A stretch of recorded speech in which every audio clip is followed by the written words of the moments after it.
Yes, here we are, the Queso Cup Fall Split World Finals. Some of the best in the business from all four regions here to do battle for the World Championship of the Queso Cup Fall Split. Hello and welcome, I'm Rich Slayton, excited to have you here for day one of our weekend filled with Clash Royale action in the Queso Cup. And man, it's been a great competition so far. All four regions absolutely popping off, and we have a great bracket for you today. Let's take a look at the matches we'll be seeing today in this upper bracket. Ruben versus Haciel. Ooh, boy. Defending world champion up against an up-and-comer in Haciel. Pandora facing off against Bansito, two younger players kind of carrying the torches for the next generation out of their countries. This next one, though, Bag versus LaPoKaTi.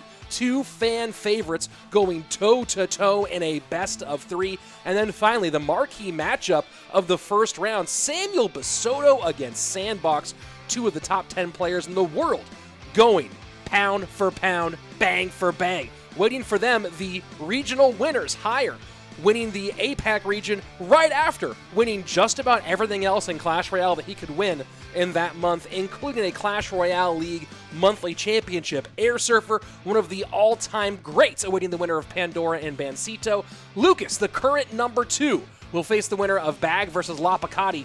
And oh boy, could we get an early preview of a lot of CRL action? Take a look at the bottom of that bracket. The winner of Samuel Basodo and Sandbox goes up against the current number 1 player on the planet in Mohamed. And then look at the other part of that. Right on top of that, it's going to be Lucas Bag or Lapo up against the winner of that lower trifecta of Mo, Samuel, and Sandbox. So, oh boy, is there a weighted section to this bracket. Absolute insanity for how that thing breaks down. Going to be a ton of great matches, and we are here for all of those today, plus a little bit in the lower bracket as well. We will see some elimination matches on the back end of this. It's going to be a whole lot of fun today in this World Finals, and man, I cannot wait to get into some of these matches. Higher, Airsurfer, Lucas, Molite, your winners of APAC, the North and Central America, Latin America, and EMEA, Europe, Middle East, and Africa region. And boy, there are a whole lot of people firing today. Absolutely firing. It's going to be a whole lot of fun. And I see a question here from Inia. Rich, are you going to stream all of this? I'm streaming everything today. Today, I am streaming the 2 rounds of winners bracket and 1 round of the elimination bracket. Tomorrow, for the second day of the World Finals, Cashman will be streaming that on his channel on Twitch, so you'll be able to see the remainder of that there. And then if you're watching on YouTube, I'm probably going to get Cashman, I'll probably work out with him a way to get the VOD. If you're watching this video on demand later after the live stream, I think I'll work out with Cash a way to put that on this channel as well, so you can see all of it. And take a look at this, Sajal coming through hard here with the love from Ireland. Hey Rich, as you're alive and as promised, please share some of it for a good cause. 20 euro super chat. Dude, your generosity is amazing every single time, and I just hope that you get to enjoy some really, really great Clash Royale today. It's going to be a whole lot of fun. LaTac over in the Twitch chat saying, Bag is finishing top 3, calling it now. Bag top 3 at the Queso Cup. That would be a major moment for Bag. We'll see. He's got some work to do, of course, especially in his group of Lapo, Lucas, and then has to get through either Samuel Basodo. Let me show you this. Has to get through either Samuel Basodo, Sandbox, or Mohamed to stay in the upper bracket. So who knows? This will be a fun one to watch, but I'm here for it. You're here for it. It's going to be a great one from top to bottom. Jimmy Marison saying, hello, Rich. Love from Springfield, Ohio. Very small town. Is that one of the 4? Which Springfield is Simpsons based off? Is that the one? I know there's 4 Springfields, and Simpsons is one of those. Not entirely sure. Let's see. Love from Bangladesh. Thank you very much. I got my morning cereal ready, says Mauricio. And I'm ready for some great Clash Royale. I feel you on that one. I had a little bit of oatmeal earlier and some blackberries, so I'm ready to rock for this matchup. Let's see. Tony's, yo, your hair is your natural coloration. Are you really red? No, I'm actually, there's no color in my hair. I'm naturally blonde, but something about the lights inside my studio make my hair look reddish. But the more sunlight you see, the more it's like a darker blonde. But, you know, I gotta change my light in here at some point. What I don't have to change, though, is my awesome shirt. Let me stand up for a second. Check this out. I don't have many chances to wear it, but check that out. My Queso Cup World Finals shirt that Team Queso sent me after the 2019 World Finals. I don't have many chances to wear it, but I figure the World Finals of the Queso Cup is probably an appropriate one. So this is a fun one for me to throw on, and let's go ahead and jump into our very first matchup of the day. Here we go. Bansito versus Pandora. Let's go. This is going to be a whole lot of fun one. Bansito, one of the players, I believe he was the third qualifier out of the LATAM region, up against Pandora, who has been phenomenal. Again, as I said before, one of the young players out of Japan, kind of showing the next generation of talent coming from that country, and so far a pretty slow start on both sides. Not normally what we're seeing these days, but we're seeing it. I thought we had predictions. Oh, I guess they're redoing the predictions over on Twitch. The prize for this one, Bad Boy Bandit. The overall prize pool for this is $30-something thousand. Let me go ahead and double check with the league operations exactly how the prize pool breaks down for you.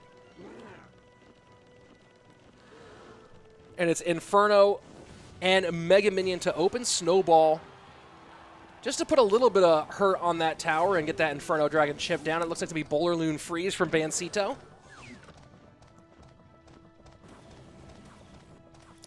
Game number one to kick things off, and not surprised to see this deck, the Double Dragon out of Bansito. We'll see if he's going triple. Probably just going double, though.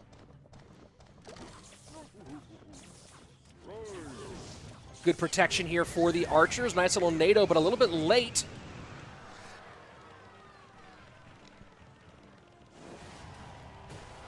And so far, just some light chip damage both directions, as Pandora has the lead 24-38 to 24-86.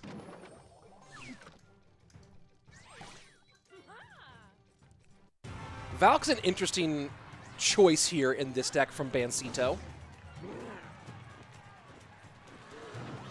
Is Mo going to play? Says XCX Kane. Yes. Mo will be playing. He's on the schedule for today. I'll show you the schedule in a little bit. It is on the right-hand side there. But they don't quite get to the Mo TBD match there, but it would be right below Lucas. Here we go. Graveyard to the right-hand side. Ewiz in reply. Lot coming on the left-hand lane here. Archer and Mega Minion working on that defensive side. NATO out of Bansito to clean up a little bit and does a pretty good job. And now he's got a healthy Ewiz on the right-hand side and a healthy Bowler on the left-hand side. Re-bowls up. And a little Elixir lead right now for Bansito. And now trying to set up directly into the right-hand lane and avoid the Bowler. Valk in reply, but that's a ton of deep damage on the Graveyard. Forces the Ewiz out of well, but that first big shot taken. 1509 on the right-hand lane, but the Tesla does not touch that Bowler. One shot does get through. I guess Bansito's running Graveyard instead of Balloon, which is interesting.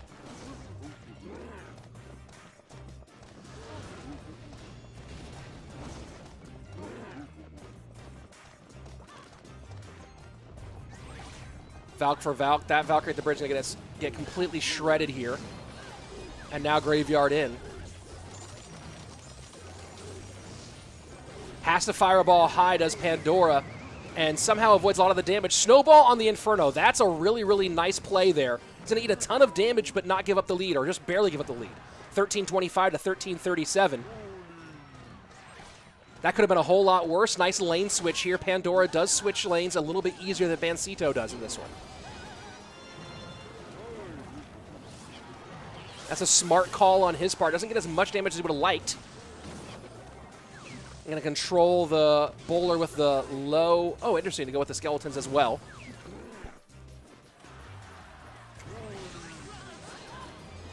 Aggressive Graveyard push here from Pandora and triple Elixir. That's a lot of damage. That's going to be it. That's going to be it. Might not even fall here. Oh, it does. There you go. GG, well played. Bansito did a good job of taking what was given to him by Pandora and going to that opposite side. So nicely done by Bansito to go ahead and pick up the win in that one. And I'll go ahead and show you guys. Oh, they adjusted the clean feed today. That's actually kind of nice. So here you go. Take a look one more time at the bracket for those of you guys just joining. Latak asking, ever been to a restaurant called Houston's? I think once. A friend of mine used to be a manager there. So here's the bracket. As you can see, Bansito, Pandora, the winner of that, will go on and face Airsurfer. And those of you asking about Mohamed Light, he will face the winner of Samuel Basodo and Sandbox. We will Simo Light at least once today. Asking Kyra saying, was Oyasu eliminated? Yes, Oyasu did not make it out of the group stage. So Oyasu not going to be the victor. Will the winner be declared today, says Vincent Brown. No, we're going to get halfway through today, and then we'll get to the rest of it tomorrow. And to break down the prize pool, guys, first place in this event takes home $5,000, $3,000 to second place, third gets $1,500, fourth gets $1,000, and fifth through eighth get $500. So if you're one of the first 4 out, you walk away with no extra cash here, but everyone from eighth above gets at least $500 all the way up to $1,000. So there you go. Wait, someone's saying Mo in the chat. I am skeptical if that is actually Mo. Is this actually Mohamed Light? Or is this an imposter? My feeling is probably an imposter. That's what I'm saying. If that actually is Mo, DM me so that I know it's actually you. Let's see. Papin Adianto saying, nice to see you, Rich. Looking fresh. Thank you very much. Got a haircut. Feeling good. Mate to get some new stun glasses here fairly soon. From the Gooders, as always. And let's see. How long will the stream be? I'm expecting about 4-ish hours today, depending on the length of matches and whether you have to do runbacks. And yes, there will be runbacks in the lower bracket. I'll explain that when we get there. Someone's saying it is Mo. That is actually Mohamed Light.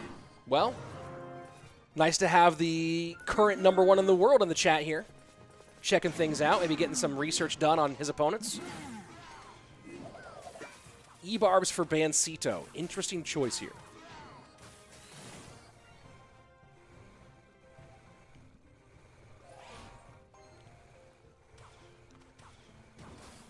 So Pandora sets the Mother Witch at Zappies for Zappies so far. So dual lane pressure both directions. We could be looking at... Oh, interesting.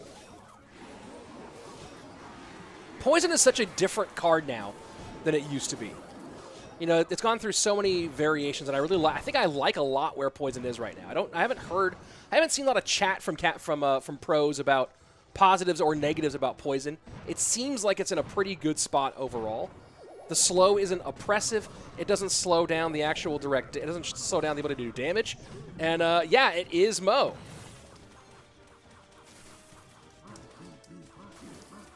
So there you go. Welcome Mohamed Light, the current #1 in the world in the chat on YouTube, guys. Everyone add him at the same time. There you go.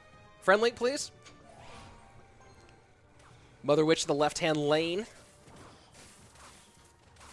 It's interesting to see E-bars from Bansito. I wonder what he thought he might be facing, that he went with the helmet-wearing fellas. Mega Knight to the left-hand lane here for Pandora as we go past the first couple of minutes of gameplay. Bansito's personal best on ladder, 86-64 for the Argentinian.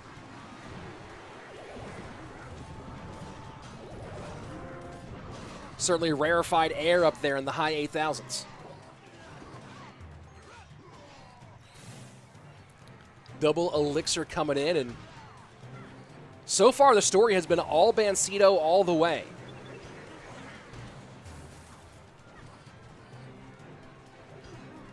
Pandora certainly taking his time, a near mirror here.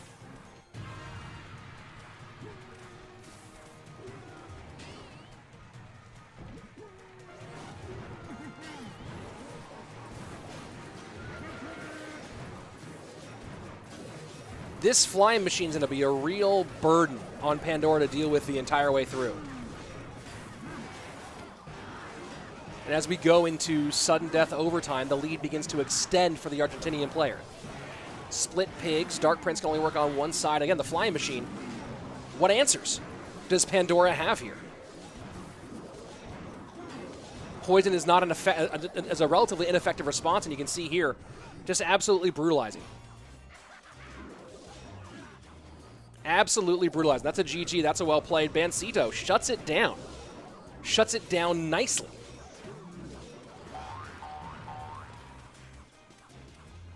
And that's going to be Bansito moving on, staying in the upper bracket for now. Remember, this is double elimination, so we don't have anyone in or out yet. Pandora will fall down to the lower bracket, the elimination bracket. But Bansito will move on, and it's going to be a good opportunity for him. One more match win will be huge. Molite with the chat. Not sure why Pandora would play Fireball bait when his opponent still has Fireball open. And that's really, really interesting. We saw on that side of the board. And here you go. Taking a look at the bracket now. Bansito will move on to face Airsurfer in our second round of the winner's bracket. They have no music on this one. Interesting. So he will go on to face Airsurfer in the second round of the bracket. We'll be seeing that one later today, of course. Coming up next, though, it's going to be Samuel Basodo and Sandbox. Come on, folks. Samuel and Sandbox together. I'll go throw some of my own music back on here. Samuel and Sandbox together. Cyril Stefan. Pandora is not using EQ after that match. Yeah?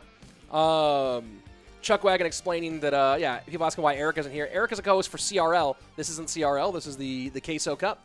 How you doing, Rich? Always nice drip, says Oscar. Drip, drip to you too, sir. Got it gone. Let's see. Next, I'm guessing Logbait by Bansito. Well, that was there's no next because that was a 2-0. GG. Well played. And that is the real Molite, guys, because he DM'd me to tell me that actually was him. So, if you guys want to, I'm not throwing up fake Molite chats on here. It is the real deal. The #1 in the world at the moment. Getting ready for CRL World Finals. And, of course, we'll see him competing later today.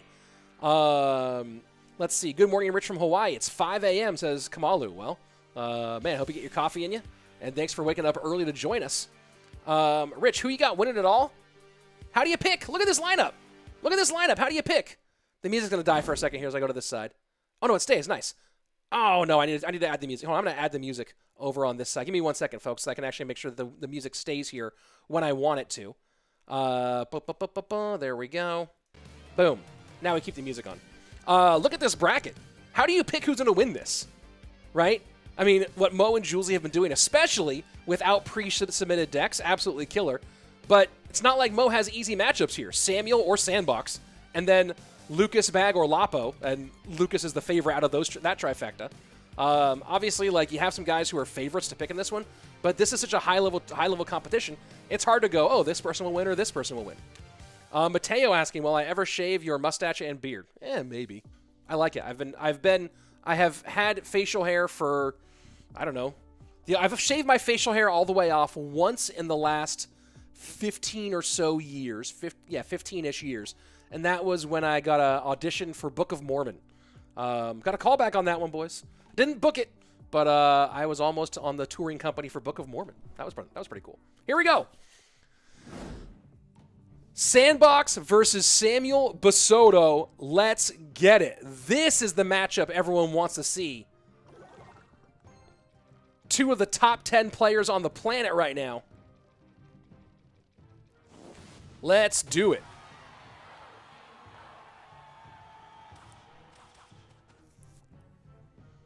So some light adjustment of cycle here for Samuel. And this match looking very similar to our first one.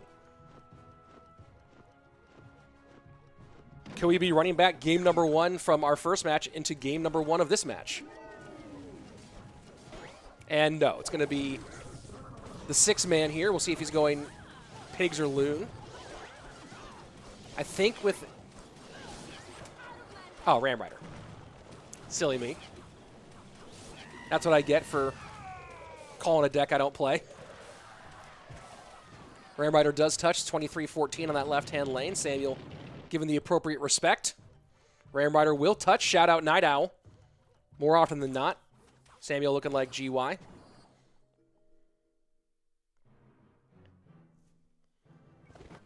And yes, people are asking about Lopkins. Lopkins is LaPoKaTi. He made a new name for his mini.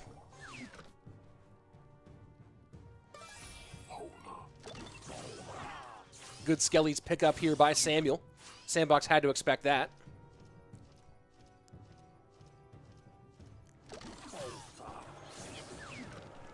Cesar Torres Reyes asking, when is the final of CRL? The last chance qualifiers are October 30th and 31st, and then the World Finals will be the first weekend of December.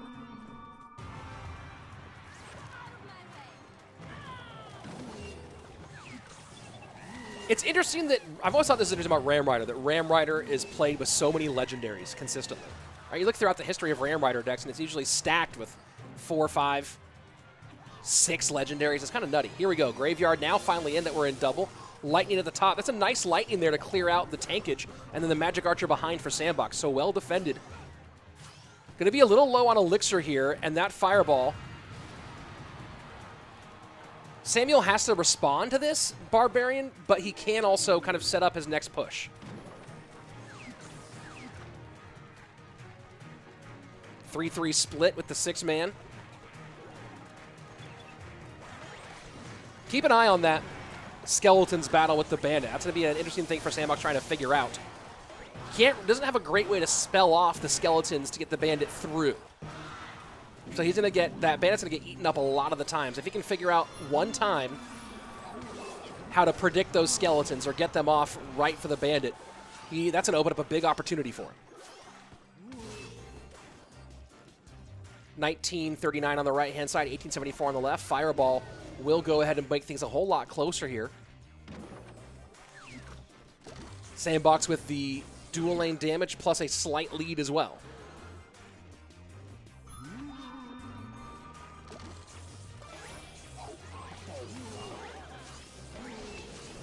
And that's nice Fireball work for Samuel. Does he get back to a Tesla here? And there he goes. Tesla low.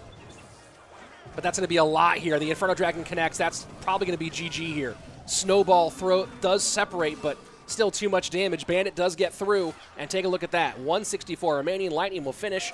And that's a GG. Well played. Sandbox taking game number 1. Pranav saying Ram Rider's always paired with Legendary since most of the Legendary cards are excellent defensive options with capabilities to be semi-win conditions. That's how Bridgespan works, I think. I don't know. Fair enough. Sandbox placed that Arrow Archer, the Magic Archer, pretty well. Yes, he did. That was a nice Magic Archer out of Sandbox. Bonsai asking, do you think I could use 2.6 Royal Hogs in mid-ladder? I know I can't. I tried it. Didn't work out too well. Tudor asking, Mohamed Light isn't qualified? No, Mohamed Light is qualified. Here you go. Take a look at the bracket. Mohamed Light, look at the bottom of the red. Look at the last red name. Mo Light will face the winner of this matchup. Samuel or Sandbox will go on to face Mo Light. So there you go. You'll see him. Don't you worry. He'll be in the mix today. Alvaro saying Ruben wins his match who you got in the game against Higher. Much love from Spain. Ooh, boy. Well, I'm wearing the Queso World Championship jersey, so you feel like I got to lean towards Ruben. I mean, but the way Higher's playing right now, I mean, it's hard to say. It's hard to bet against him. Ben asking, why are the names in red on the bracket? Those were the winners of the 4 regional championships. So the names in blue, so at each region, we had 4 regions. We had APAC, LATAM, EU, and NACA. And each region had a group stage, and the top 6 from that group stage made it into a tournament, and the top 3 from that tournament qualified for the World Championship. The number 1 player from each bracket, the champion of each region, got a first-round bye. That's why you see Higher, Airsurfer, Lucas, and Mohamed Light further on down the bracket than the other 8 players, and that red denotes a regional champion. So there you go. Sandy, OP Mod Sandy coming out and saying, subscribe, leave a like, do all the nice stuff, and yes, I would appreciate any and all of those things. Of course, you being here is certainly wonderful and more than enough, but if you do want to get more great Clash Royale esports content, and of course, some educational content and other competitive content, go ahead, hit subscribe. The link's in the chat right now. It's also in the description below. There's also buttons and all that stuff, too. Let's go ahead and jump into game number 2 here. Sandbox with the advantage right now over Samuel.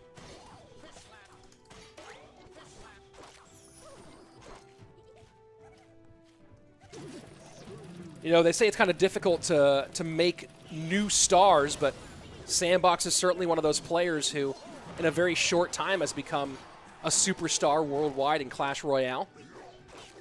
And his success in CRL this season is definitely no small part of that. Not to mention his work on ladder as well. Very, very talented young player out of South Korea.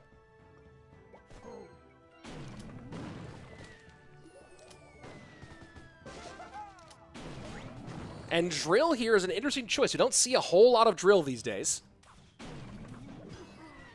There was, of course, a few months where you saw Drill every dual mode match, but Sandbox bringing it out at a very strange time, and just as he cycles Mega Knight to the right, Samuel goes, hi, look what I got.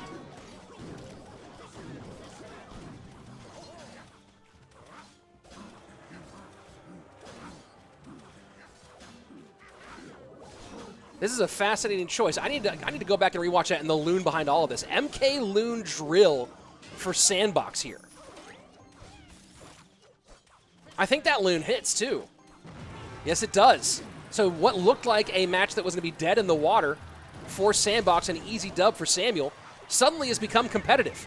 And that NATO might have been a half step early, but still does get damage. 420 on the right-hand side, Hunter and Knight in response. Modsad saying, no way Sandbox going to take this match with Drill. Well, he has an argument against you. Let's see if he can make it happen with 35 seconds left. Has to get a balloon through. Fireball cycle ain't going to happen at this speed. The NATO Drill combination, super powerful, which means the Hunter can't go to the balloon. The balloon does go down. Now Fireball in 179. Nice pocket pigs out of Samuel. They do require Sandbox to respond, and he knows that's GG. Mega Knight does come down to save things. I thought he was waving it off, decides to stay in the game here. And not enough here to reply. So Samuel Basodo ties things up. We're going to game number 3, Drill Loon. And Big 3Z Productions, thank you so much for the bits, and of course the, I'll show you up here, and the, there we go. And the really wonderful Tier 1 sub, your Twitch Prime sub. Do appreciate that. Good to have you. I'm trying to make sure I don't miss everything, guys. But I do really appreciate that, Big 3Z, and all your support, no matter where you are, whether you're watching on YouTube or on Twitch. Either way, your support is super duper appreciated. I would love to put up your comment there, guy on Twitter, on Twitch who just commented, but your name is inappropriate, so I can't put it up on screen. Very sorry. Let's see. Let's take a look at the YouTube chat for a second. Is delivery underrated, says Ludwig. I think so. I think it definitely works out very well right now in dual mode. But delivery still, it gives you a whole lot of area coverage, good damage, and generates a Royal Recruit, which is more powerful, especially when we're talking about against single target damage troops, right? So Royal Delivery, definitely a key in a lot of like high cycle defensive decks. Eric Tran asking, Rich, is Mortar the hardest win condition to master? I don't know. I don't know if I think that's the hardest win condition to master, because you see so many young players who make that their primary and end up having wild success with it. So not entirely sure. Let's see. Prize money. The top 8 players 5 through 8 will make $500. I believe it's, let me go take a look at the prize pool one more time. I know it's in here. I was looking at it earlier today. It's 4th place gets 1,000, 3rd place gets 1,500, 2nd place gets $2,000, and 1st place walks away with $5K today, $5,000. So that's going to be really, really good. Did E-Giant lose its popularity, says John? Yes, E-Giant definitely less popular. The nerf was pretty serious. So here we go. Let's jump into game number 3, swing matchup. Not an elimination match, but certainly an important one. Winner will go on to face Mo Light, and you can see in the chat here on Twitch, we had Mo in the YouTube side, Twitch now with Julesy, Mo's coach and analyst, or coach to be more specific.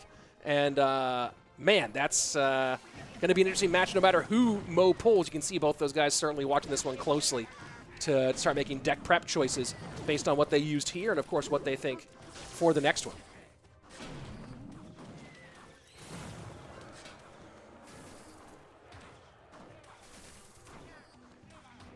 So Fireball out on both sides. So you're seeing Sandbox go with a little bit of Fireball bait. Of course, Pig's already used by Samuel.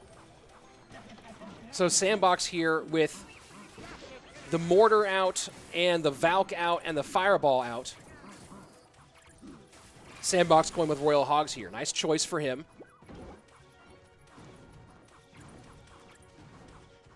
Samuel's deck is interesting. Feels like Balloon with the Miner, the Ice Golem, and the Bats.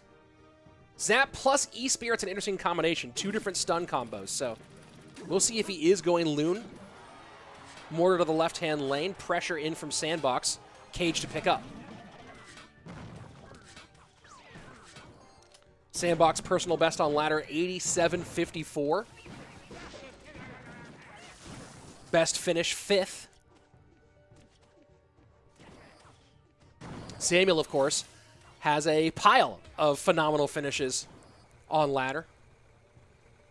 One of the top 3 most decorated ladder players of all time. And a solid competitive career as well. Pig split 2-2, Cage to pick up. And that snowball gets the Musk as well. So looking more and more like it is going to be Loon. And there we go. But the Brawler doesn't get in. How does he get past Zappies and Arrow and Archers? Zappies, Archers, Mortar, and Zappies, Archers, Mortar, Poison, and Snowball. Samuel's going to have to pressure with the Balloon and get damage primarily with that Miner. That's a big spend here from Samuel right at the bridge. That's a big spend. I think that was a interesting choice by Sandbox, and that nearly cost him. Just barely holds on, but now Pigs into the right-hand side. Cannon Cart doesn't connect. And that's a great poison out of Sandbox, and that is a huge, huge blow to Samuel. Man, Sandbox sitting on the razor's edge against that Balloon push. Nearly connected, and that might be the difference in this matchup. Loon in, Mortar high. There's just so many Balloon responses here, and Miner just not chipping up enough, and Samuel does not have good responses to Pigs. This is a brutal, brutal matchup for the Brazilian. Sandbox can just sit back, play defense, and poison him out, and doesn't even need to. GG, well played. What a matchup. Tribe coming out hot with the analysis here in game number 3. Julesy in the chat maybe taking notes here on that matchup. So Sandbox will move on, and we are going to have let's see, what is Sandbox currently ranked in CRL? Is his current rank 3 or 4? Let me take a look. Oh, currently ranked 3. So it's going to be number 3 versus number 1 here in this matchup. You can take a look at the bracket right now, as it will be Sandbox moving on to face off against Mohamed Light in the next round of the winners bracket. We will see that match later today. That will be our 8th match of the day. We just finished match number 2. So there you go. Mo versus Sandbox, going to be an absolute banger. Oh, let's go take a look. They're showing us the lower bracket here. One moment. Let's go back and take a look at the lower bracket as well. And the next match is going to be, just for the people doing predictions over on Twitch, it's going to be Ruben versus Haciel is the next match. So over on Twitch, go ahead and get, if you want to get that prediction up. So you see Samuel drops down to the lower bracket, as does Pandora. And again, we'll be talking about those matchups here. Losing in the first round gives you a pretty significant disadvantage. This is a 12-person double elimination bracket, which means whoever falls down to face Samuel Basodo only has to win 1 best of 3, whereas Samuel will have to win 2. So there you have it. David, let's see. Andy asking, can you please explain this bracket? Why double finals and all these red spots? Andy, a red spot means you have an advantage, and we'll talk about that later. But a red spot is an advantage spot. And then the doubles, the winner's bracket, the winner with the advantage only has to win 1 best of 3. The loser has to win 2. It's a feature of having a 12-person world championship, 12-person bracket for double elimination. It's a little bit funky, but it gives us a lot of great Clash Royale to watch. So there you go. Rishba saying, I remember the last match of Sandbox versus Molite. It was epic! Yeah. No, it's going to be crazy. Molite versus Sandbox will be fire. Absolutely. Is there going to be a day 2? Yes, there will be a day 2. It'll be cast on Cashman's channel. We will put the replay on my YouTube channel, though. Or I will talk to him about it. He'll probably be down for it. So here we go. Jumping into game number 1 of Haciel versus Ruben.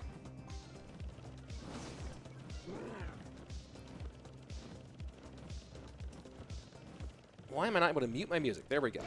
There we go. Ruben, of course, the CRL World Champion, put Team Queso on his back. So what an interesting shift here. Lava Miner both directions to kick things off. Thank you so much, Andy, for your $10 super chat. Not even a comment, just $10 super chat. Thank you very much, Andy. I do appreciate the support. Lava Miner both directions here. Lava, and it looks like it's just Lava Miner, not Lava Loon Miner with the skeleton dragons.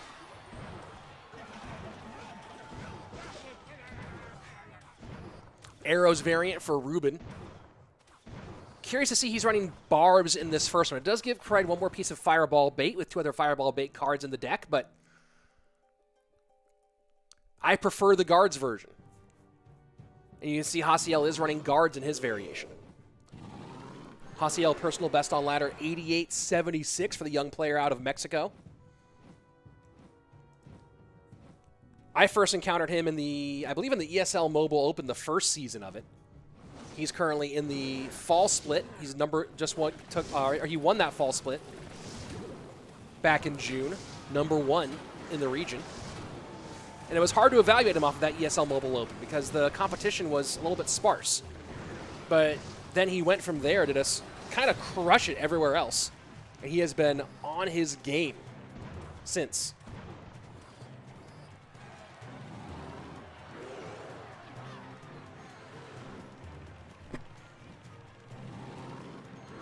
.311. Not only the mark on that right-hand tower, not anymore, but also a solid band from the mid-90s and early 2000s. Tower goes down. Lava Hound with 25 seconds left working for Haciel against the Spaniard. This is going to be an interesting game of catch with this miner. And he goes to the inside bottom corner. Needs a fireball here. He needed to predict with that fireball, and he didn't. Maybe he didn't have the elixir for it, didn't have it in cycle, whatever it is. Haciel gets his miner caught very easily by those barbs, and that's game #1 for the defending world champion.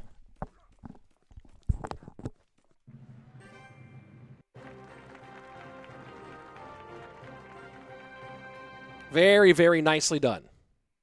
So there's one more look at the bracket as we jump back in.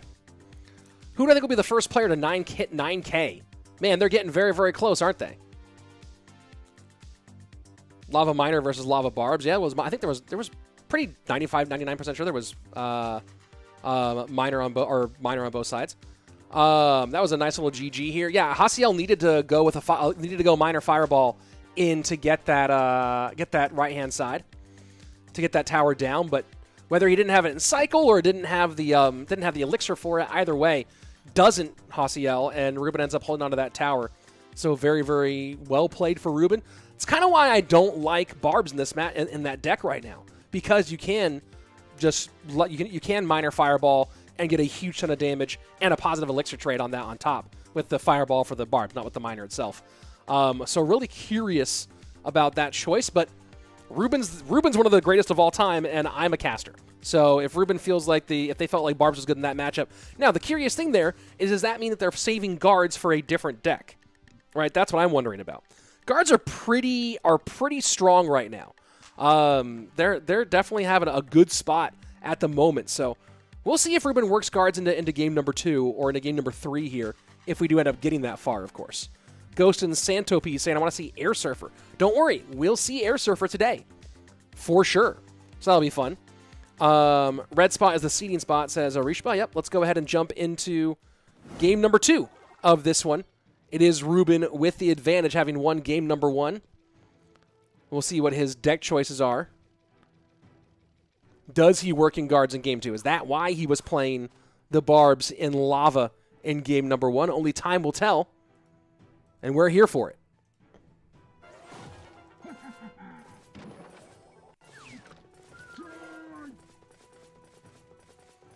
Cycle for Haciel. We'll see if he's going hog.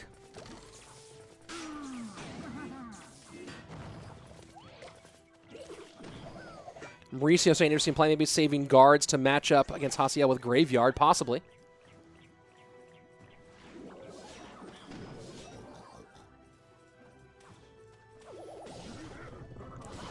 attack calling drill from Haciel over on the Twitch chat.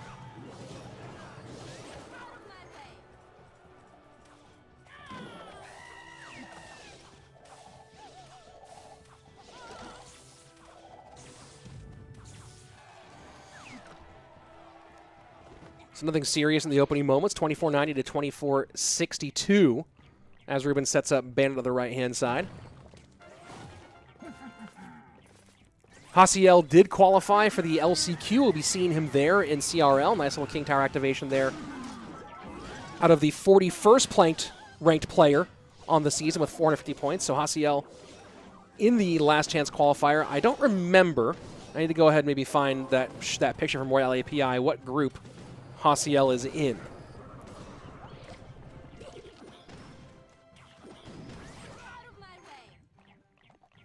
But again, another young player who was pretty much an unknown and had a great year and now is in the mix. And he is in Group A, Haciel, with Pompeo, Tico, and Bag for the last chance qualifier.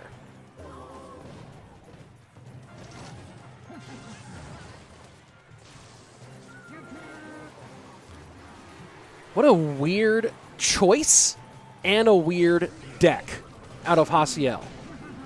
Going X-Bow against Ruben is fascinating in the first place.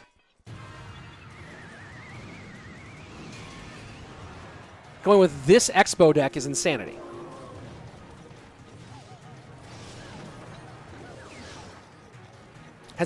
Who's seen this X-Bow variant? With Bomber, Valk, Rocket. I'm not sure what Haciel's going for here, but we will certainly see if it works. He's up against P.E.K.K.A, Barbarrel, Dark Prince,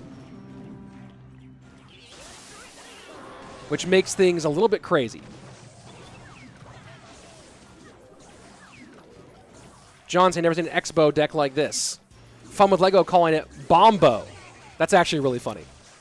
All right, Haciel X-Bow's up to the left-hand lane, right into a P.E.K.K.A. And Skeleton's not there to protect. So that's a free X-Bow kill for Ruben.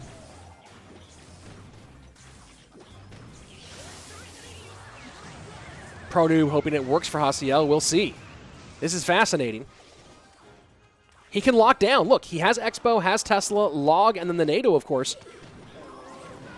He can lock this down and just play defense and Rocket Cycle and triple, and we're getting very close to that.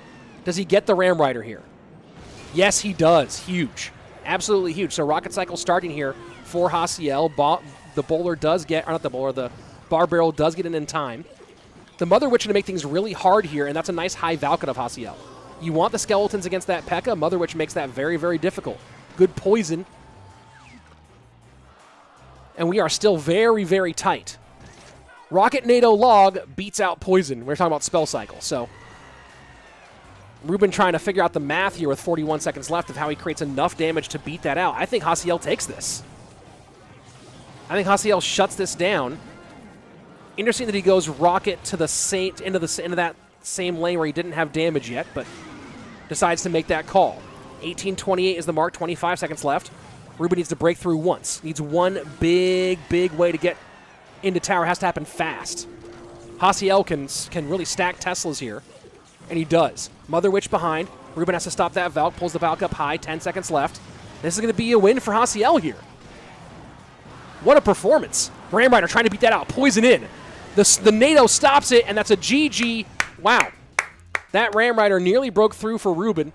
Absolutely shut it down for Haciel. You don't see X-Bow work in competitive very often, but you see it here. Logbait GG on Twitch saying best NA used this last season, but just to counter drill. Well, Haciel used it to great effect here to go ahead and counter Ruben and get the win in game number 2, extend this to a game number 3. That was wild. That was wild indeed. Music is being really, really weird today. Have not seen X-Bow much in CRL or in competitive at all. Haven't seen it work very well at all. In that case, it worked very nicely. I don't think we have Julesy in the chat right now over on Twitch. So I don't really have his evaluation. I do see Latak over there. Curious as to why what he saw in game number 1 that made him choose X-Bow in game number 2. But what if Haciel beats Ruben in this round? Well, then Ruben would drop into the lower bracket, and Haciel would move on to face off against higher in our next bracket. That's what would happen. So you'll see there, Ruben wouldn't be out. He would just be down and then in trouble for the rest of the matchup. Karthik saying Rich in a Team Queso jersey. Yeah, they sent me this after World Finals. I told them it looked really cool, and they sent me one. I'm not signed to Team Queso. I'm not in their program. You know, I don't think that my content really makes sense for their audience anyway. But yeah, there you go. Let's see. Israel has been playing top 1K and competitive. Yeah, for sure. Well, when you're playing top 1K, you can you can play the same deck a bunch because you're playing ladder. Some of the decks are slightly different in top 1K versus competitive. Also, dual mode is absolutely huge. So there you go. That's a massive difference. Here we go. Game number 3, Haciel versus Ruben. LaTac saying in my obviously world-class eyes, I think it just because Haciel finished 9th on ladder with Expo 2 seasons ago, and his analysts thought it was overall solid. Well, we'll see.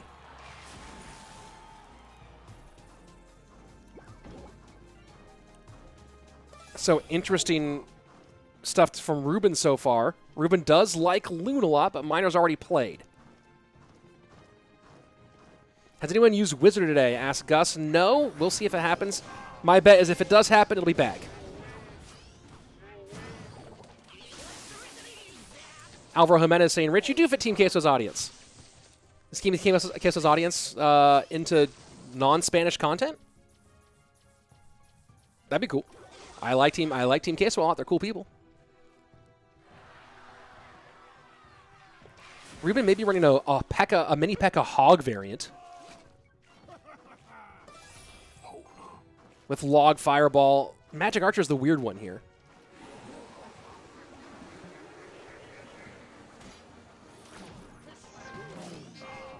Panda for Reals with a little bit of analysis here, and it is Royal Hogs. Ruben likes RG Cycle, P.E.K.K.A., Ram, MK Pigs. That's why Expo is good against those. Well, there you go. Well, nice Pigs push here from Ruben to take the lead 15-26 as we pass the midway point of regulation time. Jonathan Lewis saying, what are your thoughts on getting trophies based on matchup? I think matchup is too ephemeral for a computer to figure out that algorithm. And if you even ask matchup questions to Twitter, you'll get pros giving entirely opposite answers based on their perspective. So I think matchup is a hard thing. It's too hard for the game to analyze when even players don't agree on what matchups actually are. Panda for Real saying, thanks, I'm Labo's analyst. Well, then good luck today, sir. Mega Knight in, Cannon Cart behind. Graveyard does come down. Hunter not focused on the graveyard here, so that's going to be a lot of damage for those skeletons as the log has forced to come out. Ruben in trouble here at this early stage, although Mini P.E.K.K.A. going to force out a response from Haciel, and that's going to be a good little chunk to take that Fisherman off the board and give a nice elixir advantage to Ruben. Haciel maybe overcommitting there on that push. Got a lot of damage, so you have to, you got to do that sometimes, but did leave himself stretched a little bit thin. Now with a nice Mega Knight push into the healthy lane of Ruben. Nice prediction with the skeletons out of Ruben there. Cycled in the back on the right-hand side. Read that like a book. Arrows in, but the Cannon Cart dies early. Magic Archer up to the task of keeping the tower alive. Will be a lot of damage, though. Pigs on the left-hand side. Fireball in, trying to make enough room here for a huge chunk. Piggy's still going. Ruben getting that down to now under 200 HP. Has to cycle back to Fireball and get it done. Has to do it quickly, though. This deck does get around very, very fast. He should be 2 has Fireball very, very soon. Graveyard in, trying to beat it out. Skeletons on defense. Fireball gets in. GG, well played. Ruben with a very, very nice win here in that first match. Woo, boy. That was a performance out of the Spaniard, that's for sure. That was one heck of a performance.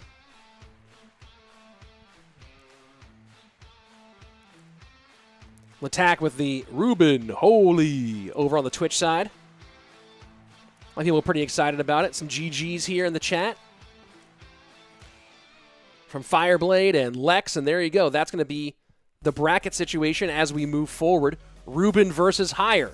Man, look at these matchups. Molite versus Sandbox in the next round. Ruben versus Hire. Airsurfer Bansito. And no matter who faces off against Lucas, that's going to be a fire one as well. Ruben is goated. Absolutely, for sure. Ruben is a masterpiece, says Carthy. That's a great way to put it. Ruben is a masterpiece. What a day. What a day. And this is early. We're only into that's only 3 matches. Folks, if you're just watching here and you like that, you enjoyed that, don't forget to hit subscribe on this channel. Those of you watching on YouTube coming here from the Clash Royale app, I'm Rich Slayton, caster for Clash Royale League, and I often have competitive content like this, whether it's these live streamed events that are happening right now, the Queso Cup, Cabrera Cup, Bren Chong Cup, CWA Cup, whatever it is, I often have that content here. And I also have replays back, like best of Clash Royale, where I take some great matches and present those to you. Some other fun breakdowns, insight, whether it be some like quick 5 tips to master a certain deck, some shorts that help you master certain techniques, all that available right here on my channel. So if you haven't yet and you enjoy what you just saw, hit subscribe and make sure you come back, because there's tons of fun stuff here all the time. Coming up next, folks, Bag versus LaPoKaTi. Lopkins in his new rebrand. Bag versus Lapo. This is a fun one. Shout out to the FLG if you're in Twitch or in YouTube. Old school Rich Slayton stream fans. Fake Lapo gang in the building. Bag, of course, with a huge fan base in the U.S. and beyond. And this is going to be one of those ones that's fascinating. Both these guys, cheeky players, if you will.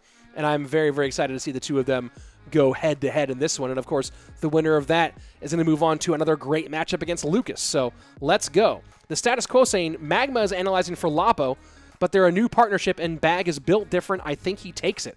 Let's get what you got in the I know that we have Twitch predictions on one side. If you're on YouTube, let's go ahead and see your predictions right now. Who do you think wins this next one? Bag or LaPoKaTi? Comment in the chat right now. I'll put the best ones up here.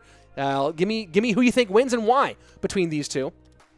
Jason Quist saying, I see the N64 up there. What's your favorite N64 game and why? What's your favorite N64 game?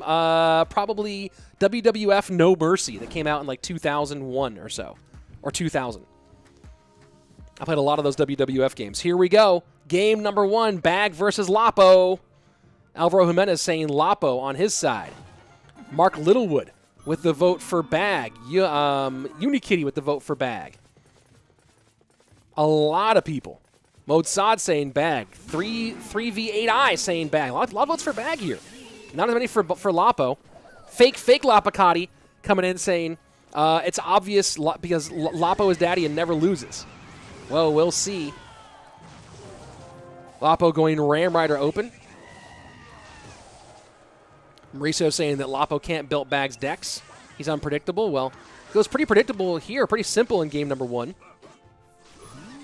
Fodder saying to be a perfect WWE commentator. One of my all-time favorite commentators is Mauro Ranallo, who I met in the mixed martial arts world. He was a longtime MMA commentator, and he came to some events that I was a commentator at back in my MMA days. And now he works with WWE, and Mauro is phenomenal in whatever he does.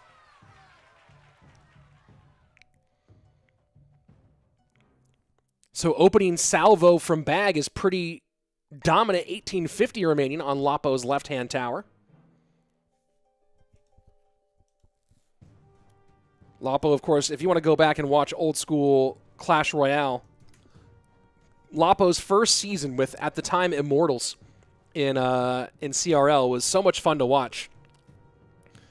Not just Rookie of the Year, but MVP, had the best win rate in his first season in that CRL spring split from 2019. I think his win rate in the end was like 71%, something crazy like that. Overall best win rate. And it was a blast to watch, of course, with the swinging hips and the dancing on stage. That NATO to clear off is going to be pretty devastating here, and that's going to be a ton of damage. Royal Ghost has to come out to pick up the E-Barbs. Damage mitigated, but Elixir advantage for Bag, not to mention damage advantage.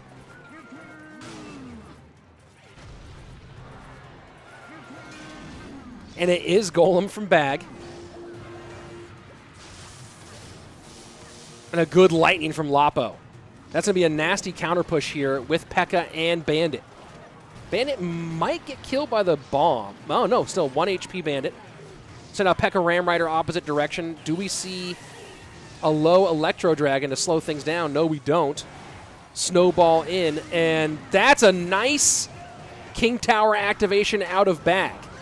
E-Barb's high to work on the E-Wiz and the P.E.K.K.A. Bag playing some great Clash Royale right now.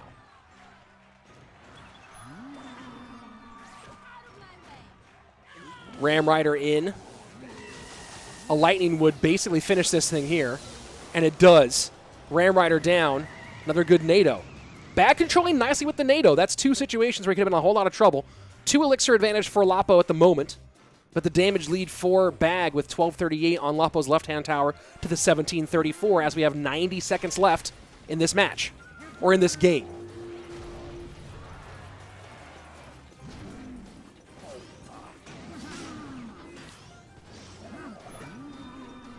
Can Bag keep this damage off tower and get on tower?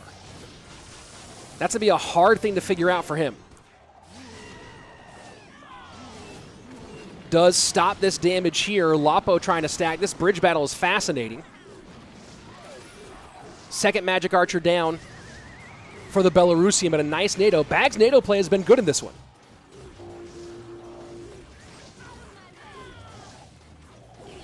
This bridge battle is key here, and that high Electro Dragon could be a lot of trouble for the American. Oh, and it was. A lot of trouble. E-Barb's down. Lightning will clear those off. 1470 to 1190. 35 seconds left. Remember, Lapo can do a lot with that Lightning on tower. Bag really can just NATO. So unless he gets on tower, Golem there just out of range for that Magic Archer to get through damage on tower.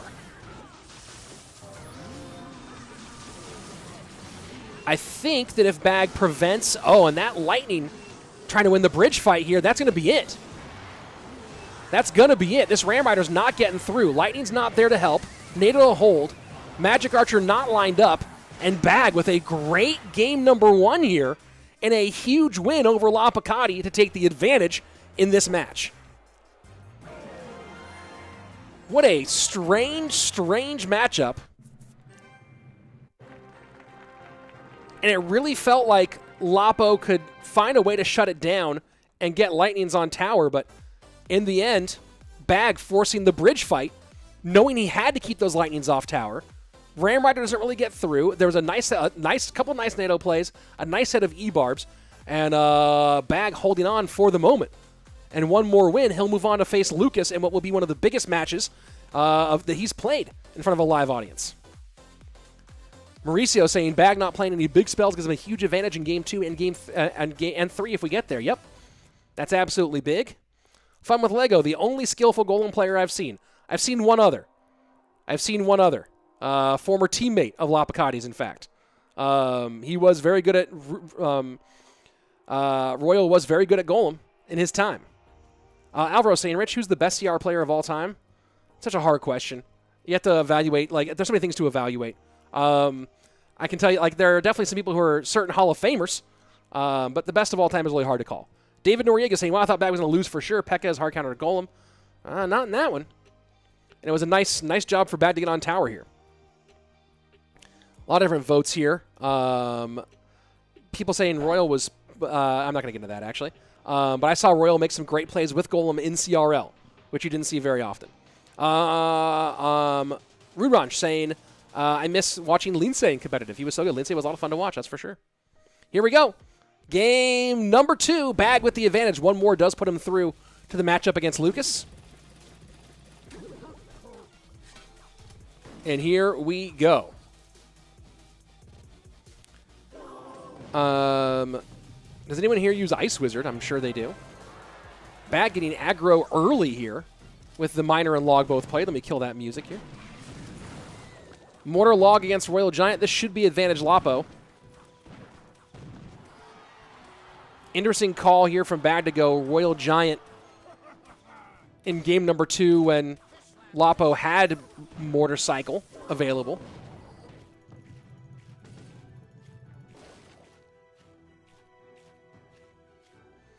And of course, if you know Lapo's history, he is one of the all-time Mortar greats. He's in that list. There's like 10 players, I would say. Maybe 8 or 10 players who are on this list of mortar masters. Lapo's certainly on that list. Of course, good friends and often training partner with Igor, who famously said Mortar God after his great gameplay at CRL World Finals 2019. Good block there on the giant skeleton from Lapo.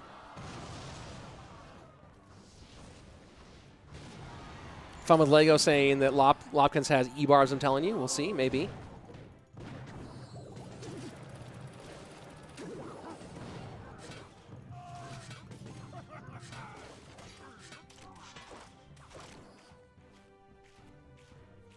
So NATO, not going to be in this matchup for Bag. So we'll see how much Lapo gets his miners moving early. Goes Mortar opposite lane here, and Mother Witch will be kind of annoying.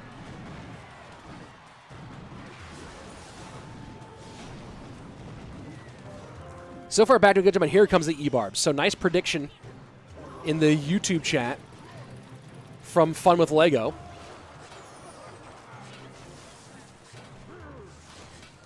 And it's Kite City right now for Bag. Good fireball, though, from Lapo. And doesn't get on tower, but does get a nice elixir advantage here. And this is what Lapo wants.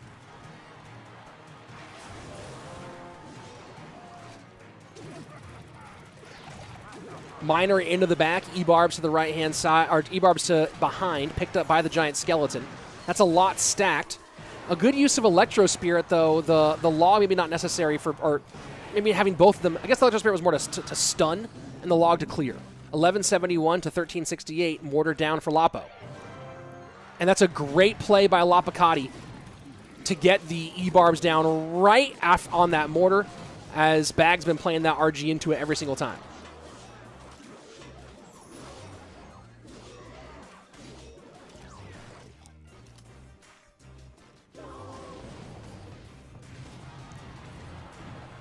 Bag just wants that Musketeer off. Tower damage would be valuable too. Does he log here? There he goes. Has to control the Mortar, and does with the Hunter low. Nice protection for the Hunter with the giant skeleton, and that will control the Mortar a little bit longer. Although, man, that giant skeleton got shredded. Absolutely shredded. Good control here from Bag, though. Trying to keep this Mortar off tower, 1124 to 955. And a good, man, the protection on both sides, the Ice Golem play from Lapo there to protect against the Fisherman was absolutely great. These two are having this is a phenomenal battle back and forth between these two, trying to find the way, poking and prodding. How do you get all the way through? Right now, the hard part for Bag is that he cannot do much with this Royal Giant. Good fireball there. Not trying to worry about damage, instead worry about the Mother Witch, and Miner does get on tower. Giant Skeleton goes high, Hunter working on the Miner. Going to be under 800 HP on the left-hand side, 44 seconds left, as Lapo sets up his Musketeer to the left-hand side. Mortar defensive now, 808 though. 808 though. And Bag does have log and fireball. This is going to be very interesting. Royal Giant getting in deep here. Mother Witch working behind the Royal Giant. Fireball now going to be, is it Fireball going to go to tower, or is Fireball going to worry about this Mother Witch? Mother Witch kind of low on HP. Fireball now from Bag does get on tower, and the log as well. Good chip damage here, 564, but the Miner gets on tower. Oh my word, this is back and forth, 17 seconds left. Fireball in now for Lapo. And log cycle. Fireball will finish things off for Lapo if he can get there. Log opposite direction. That's going to be a GG. Well played, says Bag. He knows he got caught. Lapo with a great game here. What a back and forth battle. Prediction for prediction. Coverage for coverage. That was a great one. Whoo, boy. All tied up here, 1-1 between these two. Oh, let me catch my breath. Whew, whew. Let's see. Let's some GGs in the chat here. Does Bag have an analyst? I believe so. That was a Tony Tiger. Great out of you. That's right. That was some Tony Tiger. Stefan saying Lava next game. Interesting choice here. I'll show you guys the bracket. Let me go ahead and show it to you guys right here. M. Lynch saying, just subscribed. Sitting here watching with my son. You the man. Hey, thank you very much. I really appreciate it. I hope you and your son are having a great day. I'm taking Slayton Jr. today to go Halloween decoration shopping. So that's going to be fun. That's our plan after the stream is over today. Going to be really cool. Felix Reyes saying dope shades. Thank you very much. They're gooders. Gooders are some of my all-time favorite sunglasses. They're the only ones I wear. I wear them all the time. As you can see, I wear them on stream as well. And there we go. There's if you like the sunglasses, there you go. That's what I'm rocking. Let me go back here for a second. My stream deck is a little bit broken right now. For some reason, my stream deck is not communicating well with the with YouTube. Let's see. Lapos. Let's see. Mo like to win. Yeah, maybe.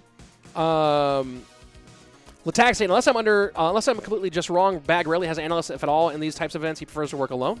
Some people are lone wolves. That's for sure. It's to each their own. Let's see. You decide when someone talks about Gooders? Yeah, of course I do. I love them. They're super fun. Let's see. Take a look at some of the. Let me check up. RG Giant Scully was a unique pick. Bad luck for Bag, says K Missin. Yeah. Well, we'll get a game number 3 here. We'll see if we can get things going against Lapo in that last one. Let's see.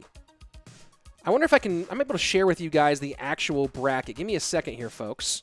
If I can find the. Yeah, here's the. For those of you who want to see the bracket on your own and don't want to wait for me to show it on stream, here is the bracket. Don't worry about it, Sandy. Just go ahead and let it go today. If he's in this that clearly is offensive, but just it's going to be what's going to be. So here's the bracket. I just put it in both YouTube and Twitch chat. I'm going to go ahead and add it to the description on the YouTube side so that you guys, if you want to see it on your own, you can. Let me go ahead and put that here. Bracket. Boom. There you go. The bracket's now on the description. So you guys can get it on whenever you want it, and it's also been added to Nightbot over on Twitch. I want Anaban and Bag duel for 2v2 World Tournaments. Fun. Let's go ahead and jump into game number 3 here, folks. Lapo versus Bag. I'm somewhat surprised to hear his last name. You should have seen his mouth drop. Oh, that's sweet, Lynch. Well, glad to have you guys here, and hope you enjoy this wonderful Saturday.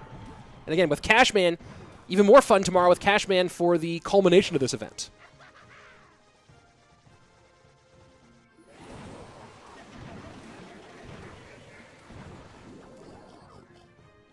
So Fireball out on both sides, and you're seeing some Fireball bait on both sides in response.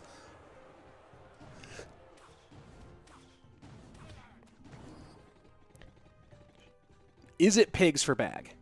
Someone was predicting lava. Lava with Cannon Cart would be interesting. Poison, Flying Machine, Snowball wouldn't be bad with lava. He also does have Miner available. Royal Ghost would be interesting with a lava deck, so we'll see if that actually is what's happening. Lala asks what's my favorite deck. Well, the one I got my personal best with, the Drill Magic Archer NATO. But that deck is kind of dead. Right now, I am running... what am I running right now? Like a weird Royal Hogs variant. Mega Knight high, right into the Ram Rider, and it is Ram Rider, not lava, as was predicted by some of the people in the chat. This Mega Knight's going to be interesting to control here for Bag. I don't know. And he goes Mega Knight for Mega Knight. There we go. Although Mega Knight tanking for one little piglet. And that's a good little chunk of chip done for the Belarusian.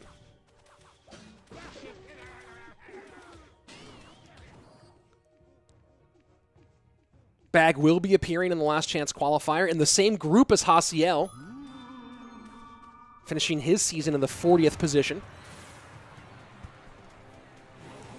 Bag, of course, hoping to get past Pompeo, Tico, and Haciel, or at least has to get past 2 of them in order to make it to the next stage.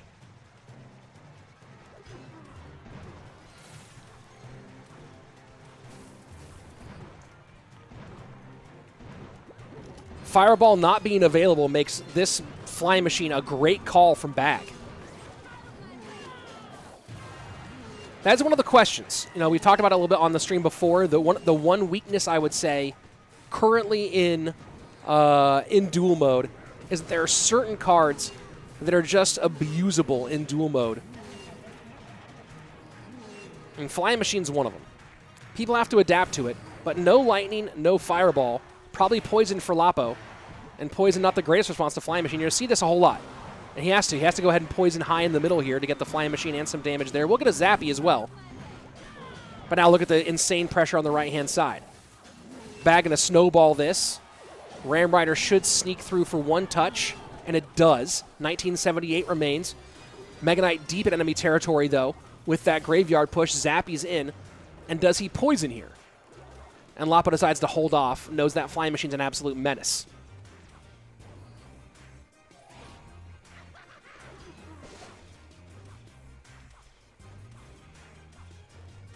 Here we go, final 90 seconds. Lead for Lopkins. But the stack that Bag can get at this stage in the game is really nasty. Gonna have to poison again here in this bridge fight. Will Lapo. Or that Flying Machine's gonna stick around for a long time. Mega Knight goes in deep. And Flying Machine's still an absolute menace. Look at this. Royal Ghost to help to protect, does not get there. But Ram Rider does connect on the right-hand side. Just like that, things change a lot. Final minute here, triple elixir. Second Flying Machine down. 2 Flying Machines on the board here. Cannon Cart, and that's a nice poison out of Lapo to control that middle. Ram Rider to the right-hand side. Zappies to help out. But now a full send on that right-hand lane for Bag. Ram Rider does not connect. 1490 to 1378. Things very, very tight here. And at the moment, Lapo does have the advantage for that spell. Bag really wants to force the poison out here at the bridge if he can. Snowball in. Bag has to control this Mother Witch, and he doesn't. Lapo takes a big chunk. Graveyard in. LaPoKaTi now with a huge advantage. Graveyard into a Cannon Cart here. Graveyard trying to get touches, not getting touches. Wow, Cannon Cart going OP on defense. 1158. And now it's Bag poisoning that left-hand side. Poison for poison, and that's going to be a win for Bag here. Graveyard can't do it. 866 to the right-hand side, and Bag able to take the victory. LaPoKaTi forced to spend poison in the middle over and over and over again, and just can't get the tower damage needed. Bag will move on to face Lucas in our next round. GG, well played. What a win there for Bag.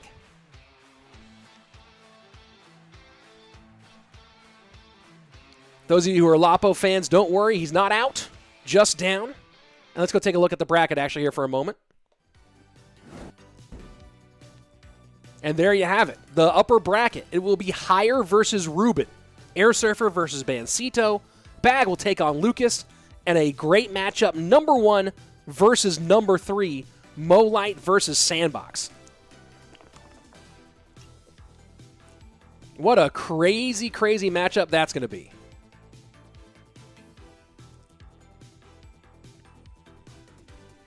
Well, Blue saying I didn't know Cannon Cart could defend Graveyard so well. Here you go, lower bracket. Hasiel, Pandora, Lapo, and Same Basodo all going to be awaiting the losers of our next 4 matches. And keep in mind that the first round loss gives you a pretty significant disadvantage. All 4 of those players will await their opponent, and they have to double win their opponent to stay in the competition. So keep that in mind. Hasiel, Pandora, Lapo, and Samuel will all have to double win their opponent in that round of the elimination bracket to stay in the tournament.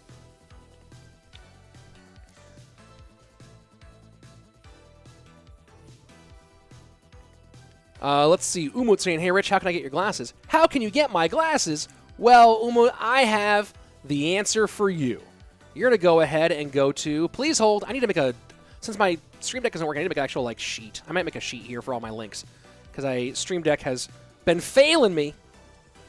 There you go. Oh, that's the bracket. Hold on. Let me get the sunglasses.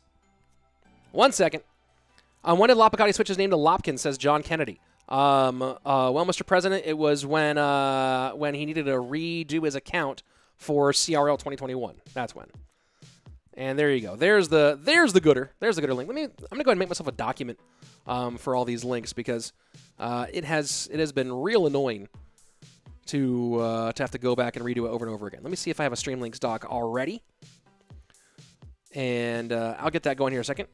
People asking about Eric. Eric's fine. Eric's just taking a break to let his vocal cords reset and take care of himself for a little bit, but he'll be there for CRL all the way through. And I think he's out. I think he's out on like a camping trip or something right now. But Eric's doing great. Here we go. This is a great matchup here. Higher is all over it right now. Higher is absolutely crushing Clash Royale right now. And of course, Ruben, one of the all-time greats. So there you have what is going to be a phenomenal matchup between these two world-class pros. And I think that, people have been kind of questioning, like, is he really underrated? And I'm going to go ahead and say this. I think that now we are finally getting to the point where Higher is no longer being underrated by everybody. I think that for a long time, Higher has been underrated, a guy who's been really, really good for a very long time, but just hasn't quite gotten his flowers from the community at large. And now he finally does, and it's good to see because he's been phenomenal for so long, and to see him finally not just performing well on the global stage, but getting the recognition from the viewers for how well he's performing, I think is really great. And this last month or so has been great for him. Of course, Ruben, if you follow Clash Royale, should need no introduction. Was the guy Queso was waiting to turn 16 so he could play in CRL, was dominating Europe, was dominating the world, and then in the fall 2019 split came and helped Queso, but they just barely didn't qualify for Worlds. And then, of course, they regrouped, and in 2020, they went on and won the No Tilt League Special Edition, and then went and won the World Championship. So Team Queso certainly did, in the end, get their money's worth for their young star. Graveyard for Ruben, and does fire back, 1548 the mark, as he puts on some serious damage on that left-hand side.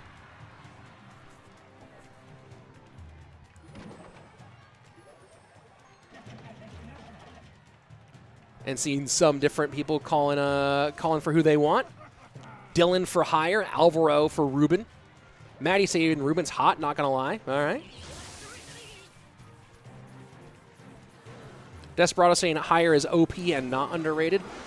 I mean, I guess it's a question of how you define underrated, right? Like, where does the community put him on their lists? And I think for a long time, the community has not, like, the community at large. I'm not talking about just the few thousand people who are like diehards for competitive Clash, but I'm talking about the larger community. It's a lot of players who haven't done. Higher has not gotten the recognition. This should be a nice King Tower activation here for Ruben. No, Mega Knight. Oh, there we go. Mega Knight does touch. And that's a big one in this Graveyard matchup. That's a big King Tower activation.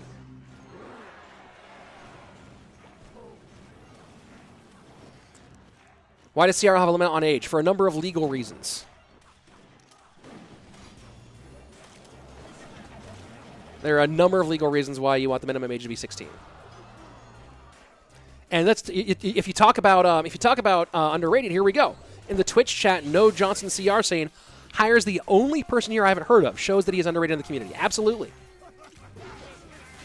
I think part of it is him being from China, and LCOP was always much more like the most famous player. LCOP, Little Chen, all the guys who were famous in the early days to 2017, 2018 of Clash Royale, the CCGS to CRL days, the early CRL days. Higher's just been phenomenal, and the performance he's put on in the last few weeks has been absolutely world class. Right now, getting outclassed by Ruben though, and that King Tower activation was a huge one.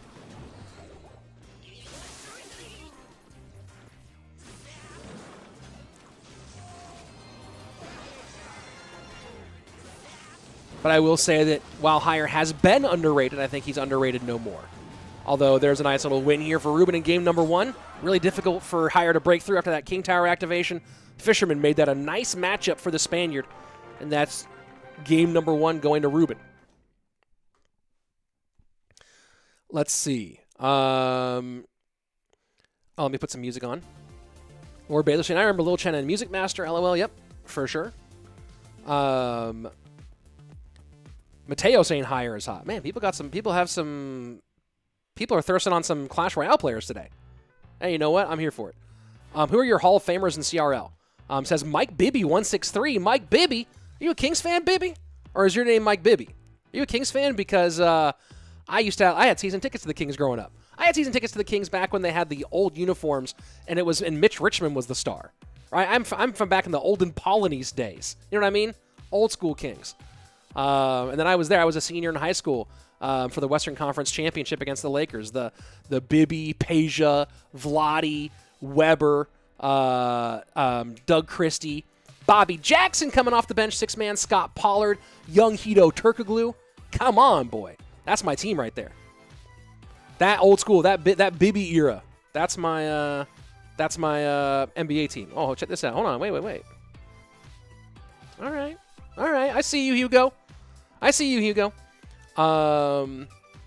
People coming in hot with me. All right. You guys making me feel good on a Saturday, let me tell you. I'll attack with his vote here, and this chat is so small. Honestly, in my opinion, if we're talking about purely consistency, I have to say LCOP is the best player in history. Dude is however many CRL China champions qualify for every CR World Championship has been. Jason Williams says just watching, yeah, but that was before the Bibby era. I'm a big fan of Jason. I'm a big fan of White Chocolate, but that Bibby, when they switched from Williams to Bibby, that was what that team needed. But yeah, LCOP's so early, like right off the dome, early first ballot Hall of Famers, no question. You got to put Sergio Ramos in there for winning the first ever CCGS. LCOP, obviously. Morton, obviously. Surgical Goblin, obviously. Ruben, obviously, right? Those are all obvious. Now, at this point, Mo certainly has an argument for being a first ballot Hall of Famer, that's for sure. Love that. Kings team says just watching, yep. Udov saying people taking higher here. Well, we'll see. Some people asking about updates. I have no update information for any of you guys, by the way. If you're asking for updates, if you're asking for what's coming out next, is there a new card, a new game, or whatever, I got nothing for you. So there you go. Let's see. White Chocolate. Yeah, that was the nickname for Jason Williams from the former Kings and Miami Heat and whatever else player. Let's see. What about Javi Catorze? That's a good question. Does Javi Catorze warrant a first ballot? Is he a first ballot Hall of Famer? I think he will end up being a Hall of Famer. His performance for Vivo Keyed in CRL Latin America is legendary. Nothing short of legendary. So that's I think that he definitely has will probably end up being a Hall of Famer. I'm talking about that first round of Hall of Famers though. I don't know. Why Pro don't use Golem in esports? Rocky, we saw it used once for a win here today, but Golem just isn't that good. It's not very strong, definitely not very strong in the current meta. Yeah, there you go. Hey, Rich, do you think Clash Royale players have so much brain power? Yeah, a lot of the top pros are great at are either really good students or they were a lot of chess champions. There you go. All right, here we go. Game number 2. Ruben with the advantage over higher. And well, let me see. Don't know what that timeout was for. So I'll check on that one. 1 second. Let's go ahead and just focus on the gameplay here for a moment. Ruben going Mother Witch Furnace on both sides here. Morton is not in this competition, guys. Morton sat out the Queso Cup.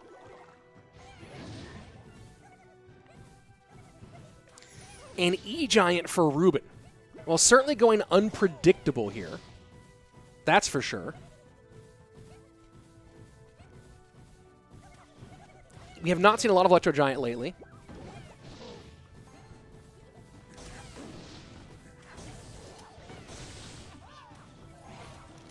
Yagi, that's the Kings team that got cheated out of the NBA ring. Yeah, I can break down the exact moments. I can break down those exact moments, guys. I watched that game with 30 people in my house.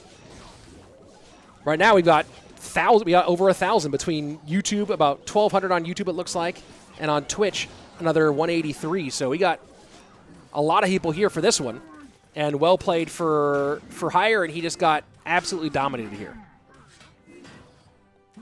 E-Giant is pretty bad overall, but this is what dual mode does. Dual mode opens up opportunities for certain decks.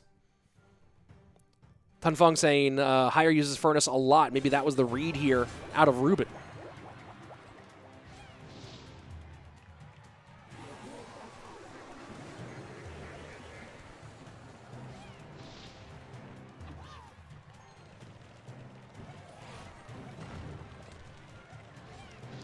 So Higher looks like he's going to fall into the lower bracket. He'll have the match advantage.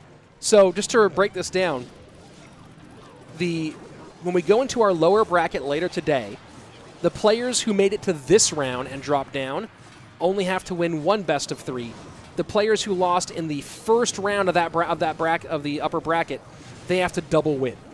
So Higher will drop down, but he will have a nice advantage in that matchup.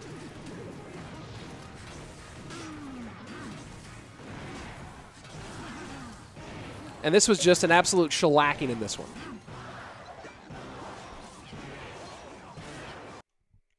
And well, we know who won that one. That's from the clean feed in Spain, from the Queso production, or from wherever the production is happening. They have been having some weird iPad problems on their side of things. Luckily, of course, it already won. Let's see. How tall am I? What's your favorite chocolate? Omar. I am just under 6 feet. I used to be 6 feet tall. And something has happened as I've gotten older. I guess I think I have like a compressed something in my back. I am now no longer I'm no longer 6 feet tall. I'm under 6 feet now, and it's crazy. Kind of changed my entire worldview. I had a real meltdown about it a while ago when I discovered that I was definitely no longer 6 feet tall.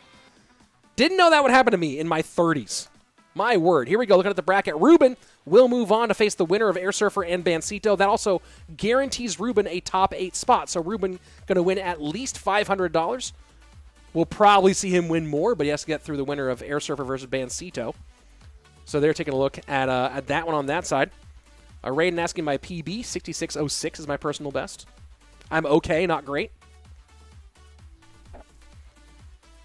Who is the best Golem player of all time, Flobby or Royal? That's a hard question. I actually don't. I don't have the expertise to answer that one. I wouldn't think. I didn't watch either of them play enough Golem to make that call. I would say from what I saw in CRL, Royal was better with Golem, but I don't know. I didn't watch them both play a bunch of Golem on ladder. So there you go. My dad shrunk too. He has barely recovered. It's heartbreaking. Yeah, it's insane. Yeah, this was not my problem, guys, with that problem. So here we go. Take a look at the lower bracket. Higher will face off against Samuel Basodo. So here we go. In the Higher Samuel match on the bottom of that lower bracket, Samuel will have to double win Higher. Samuel will have to win 2 best of 3s. Higher will have to win just 1, and that's the advantage Higher gets from moving to the second round of the winner's bracket. So that's how that matchup will work. Samuel has to double win against Higher. D. Catchy asking, Rich, what's your most maxed card? I have most of the cards maxed, actually. So yeah, I have I'm trying to think of how many cards I have not maxed.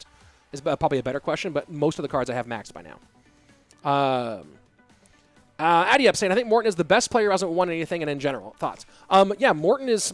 I think it's interesting when you're talking about Morton in the pantheon of great Clash Royale pros. Morton is a top 5 all-time competitive player, maybe top 3 all-time competitive player. The knock on him is the lack of a world championship, and it's such a weird knock because to win a world championship is so insanely hard, and there are players who had not as good of seasons but who won world championships, right? So it's a weird thing. It's like you put up one of those things. It's like how much of a knock can that be on Morton when it's so much consistency? You think about how consistent he's been 2018 through now. I think we're going to look back on Morton's career. Now, obviously, we're going to see what this World Finals is now. But I think I think not calling him a top 5 competitive player of all time is absolutely wrong. The question is, how much will that lack of a World Championship be a knock in the eyes of viewers in the long time? Here we go. The North and Central American champion, Airsurfer, up against Bansito, who got 3rd place in that section, in that group. Higher can still win. He wouldn't make it back to the winner's bracket. He can still win. He will be in the lower bracket the rest of the way, David. Once you're in the lower bracket, you're in the lower bracket for the rest of the tournament.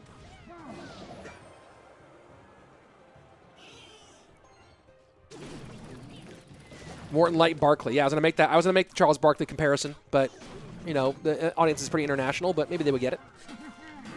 Dark Prince to work, Dark Prince plus Log to work there on the Royal Hogs, and a nice little mortar to support that one from Higher, or from Airsurfer, I mean. That's also a good point. Morton is the Lionel Messi of Clash Royale. No World Cup, but has so many Balloon d'Or. Good point.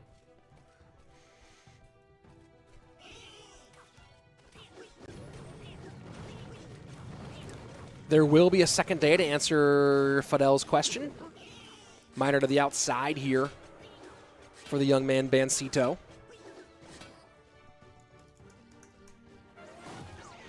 Bansito is the least experienced player, I would say, or at least close to the least experienced player out of all the people who are in this top 12. You talk about his competitive experience. Doesn't even really begin until 2020 with some local leagues. Liga Bandita, played in the Copa Brazil. Played in some small competitions, played in a couple of no-tilt competitions as well. It was the Cream Real Betis Cantera with Cream's Real Betis's semi-pro team for a while in no-tilt league. Didn't really have much going on in CRL this season. He finished his season at 158, so not in place for the last chance qualifiers. But Bansito has had some good performances in events like this. Made to the finals in the Bren Chong Cup 3. Made top 3 at the Bren Chong Cup 3. Made top 3 in the fall split for Latin America. That's why he's here. Has had some good performances, but up against an absolute veteran here, a stacked veteran, in the likes of Airsurfer.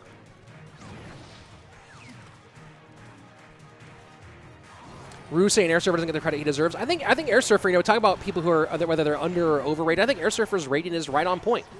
People respect Airsurfer as an all-time great. He's done phenomenal things, and also, there's a lot of top moments, especially in live gameplay, where he didn't quite have it, where he wasn't able to show up. But I think Airsurfer gets his just amount of recognition from both the community and from pros.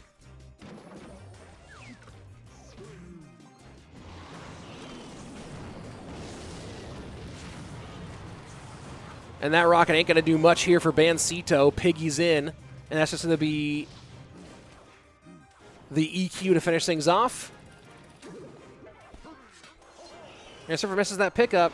That rocket gets a little bit iffy, and it has to EQ quickly. Just to be clear. There you go. GG, well played. Airsurfer does clean things up. That got a little dicey there for a half second.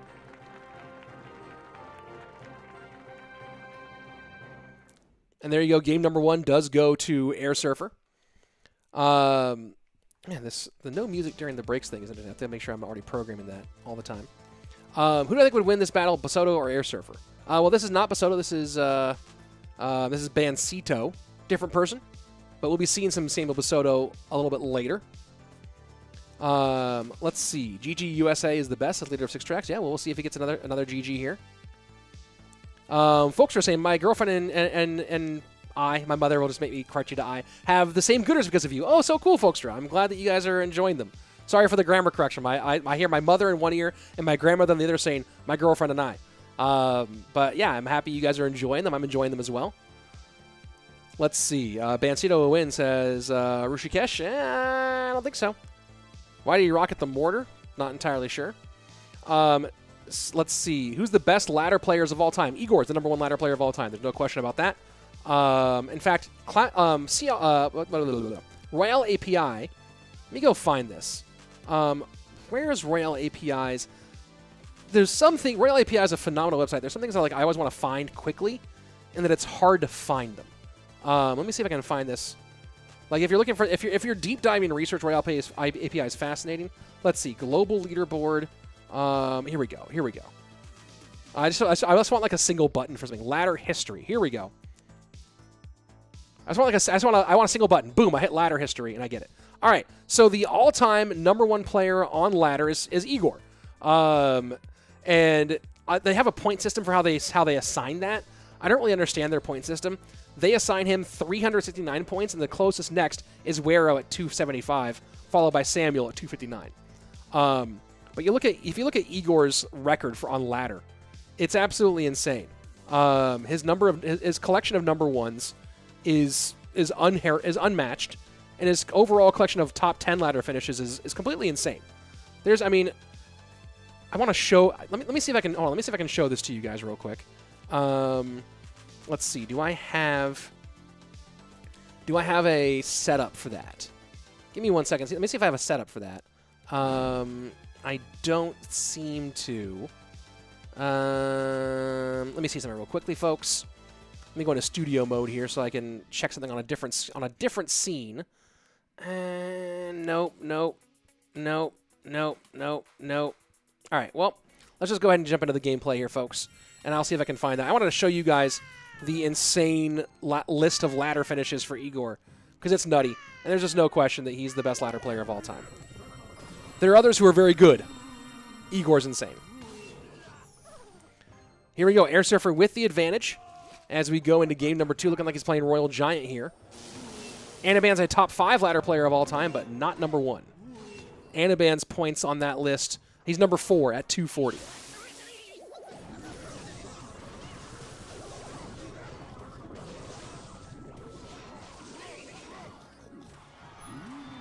And Airsurfer with a ton of pressure already, and that E-Barb getting tanked for is massive.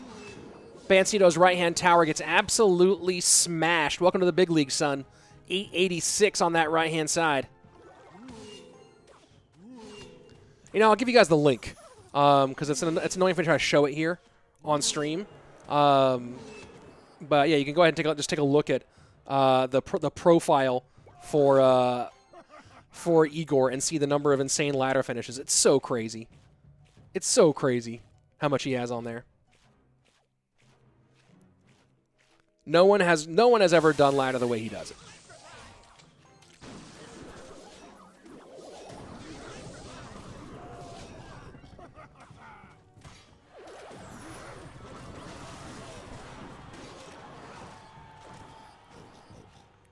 A little more chip on that right-hand side. 1838, Bansito with the well played. Right? Or is it the good game? That's the good game, right? Buena partida. Or is it bien jugado? I always forget. RG into E-Barbs and Fishboy. It's a good barber out of Airsurfer plus the lightning. Oh, my word. Oh, my word. This is just dominance right here.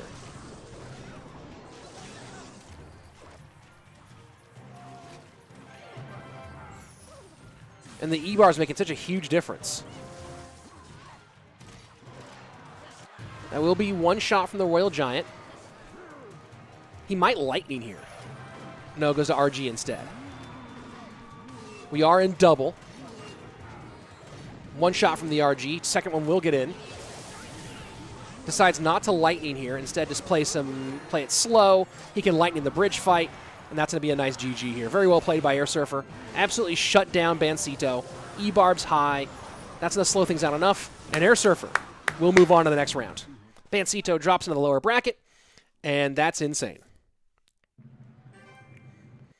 Lovato saying, was it more than 10 top 10 finishes for ladder and Igor? Wow, that'd be insane.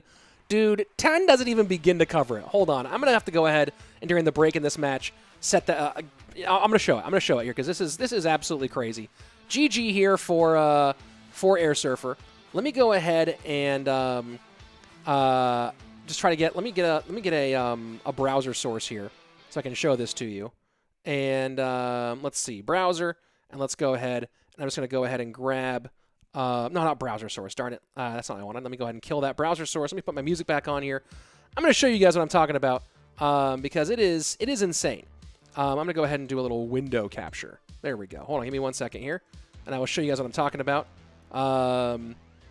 Let's go to a little window capture. Let's go ahead and do that.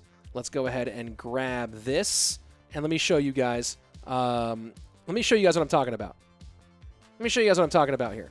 Because you want to talk about the crazy results for Igor. Let me get out of studio mode, and I'm going to go ahead and switch to this real quick. Oh, we're waiting? Okay, so you want to talk about... This is Igor's profile on Royale API. for those of you who are curious. Wait a second. There's no way this is legit. Clash Royale Esports will be live right now. We are live right now, Soul Visionary. What are you talking about? We are live in the app. So Igor, look at his profile, right? So this is not his main account, but you can see Kazardi, I think is his current main account. Which we can switch to that one if you guys want to switch to that one just to see the better PB. Yeah, 87. And that's not even, I think maybe Stardust. Which one is his best ladder finish? Well, whatever. So either way, you look at this. So let's go click his achievements on ladder, and there you go. I'll show you more of that later, but let's go ahead and watch Bag versus Lucas instead. I'll show you guys more of that one later. Bag versus Lucas coming up now.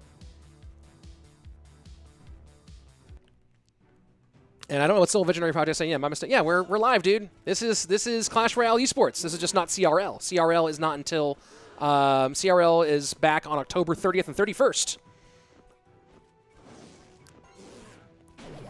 And no surprises with the deck pick here from Bag. I wonder if Lucas and his team figured this one out.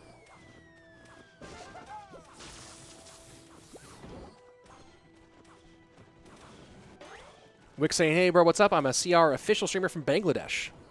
Nice to meet you, Wick. Aviata saying, I hope Bag welcomes Lucas to America. Well, we'll see. It's an interesting one. Latak saying he counted Igor's finishes, 35 top 10 finishes on ladder. Even that feels like it's low, actually. But yeah, insanity. So Lag running a Bag running a Lumberloon variant. Is the first round of LCQ the week before? No, the round LCQ will be October 30th and 31st, and then CRL World Finals is the first weekend of December. King Tower does get activated here. So Bag running Bowler Loon Freeze Double Dragon variation.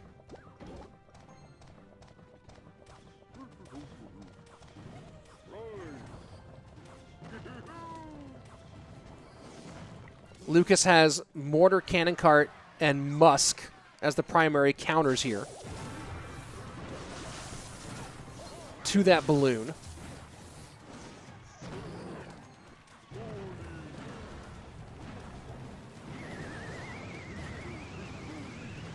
Batman asked that question again during the break, and I will explain how it works.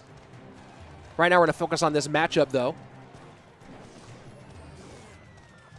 Lucas known as a hog cycle player initially in his career. Of course, generally a cycle player. Can play beyond just cycle, but generally known as a cycle player for his preference at least. Bag known as a everything player, but variations of this deck do come into his deck pool fairly often. I have not made predictions on who I think is going to win each table. I might make a video on that one, Lynn, but who's going to win each table in the LCQ? I might make a video on that, but I don't know yet. I haven't really sat down and broken it down enough yet. We still have some time. It's not yet time for that, but it will be soon. 17:48 is the mark on the left-hand side as we go into sudden death overtime. Lucas with the lead and sets up a high mortar. Good pickup by Bag. Going to go right into it.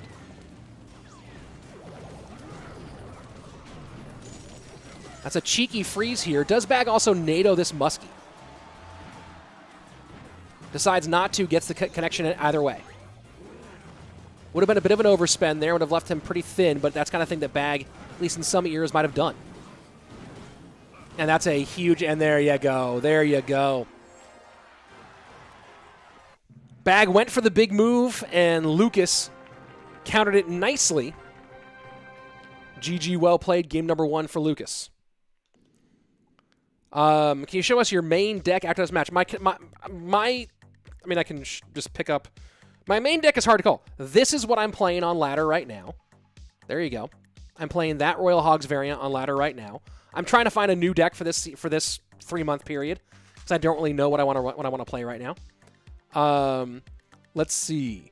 Bag is known for off-meta decks. So there you go. Bowler value, says Dylan Belcher. Yeah, well, didn't get that valuable.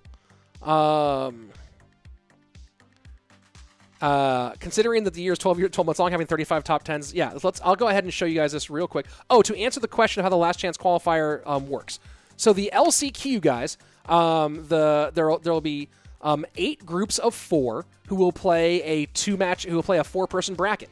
So in the LCQ, Group A has 4 players, Group B has 4 players, and they play a 4-person bracket. The winner of each of those 4-person brackets qualifies for Worlds. There are 8 total spots remaining. 8 spots remaining for the CRL World Championship. So October 30th and 31st, we will play through those 8 4-person brackets to get our final 8, and those final 8 will play in CRL World Finals coming up, of course, in December.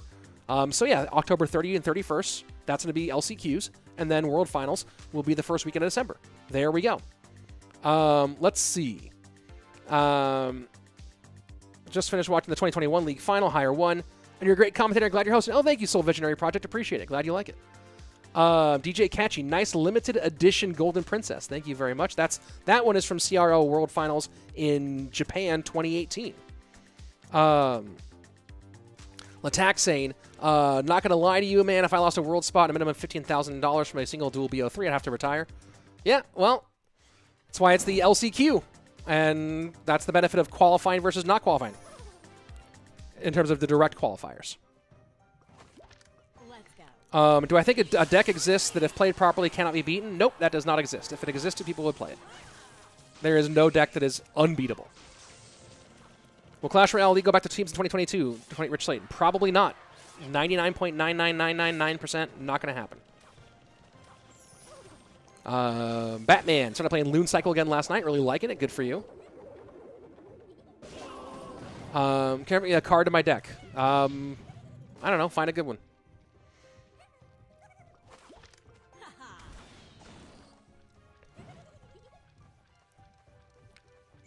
The way they are doing the LCQ is dumb. I'm 50-50 on that one. I think the LCQ is something you get to play through because you didn't qualify, right? It gives a lot of players a chance to qualify, but they didn't qualify for CRL. They didn't make the top 24, and they have to find their way in. Adiep saying, where the CRL Eastcaster 2020? I have no idea. Simon, G Clef, not sure what they're doing. Sure they're doing something. RG to the left-hand lane, and does take one shot in on that left-hand side. Tesla Log will be solid against the Royal Giant, but the single-target DPS is a little bit low here.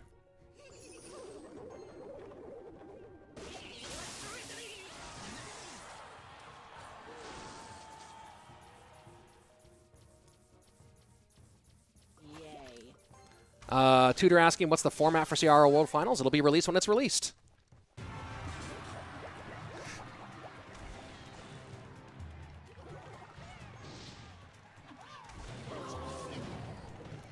Kodak asking the top 3 Asian players right now.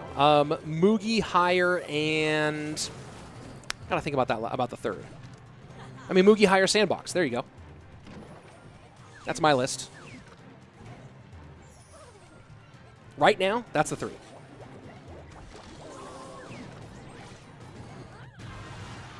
Log to the right-hand side. Good lightning here. This is gonna be hard. The defense is gonna be very difficult, I think. Tesla and Log should be fine, but just as hard to put enough damage on. And now that Bag has his cycle sorted out with the furnace set up,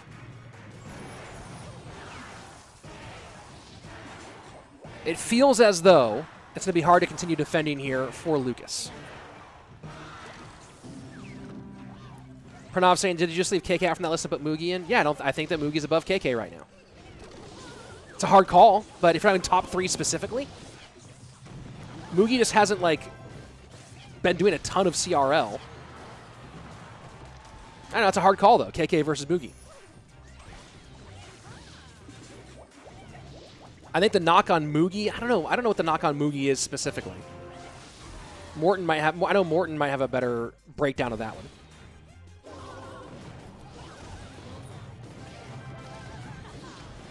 It's a lot on the left-hand side for Lucas to deal with.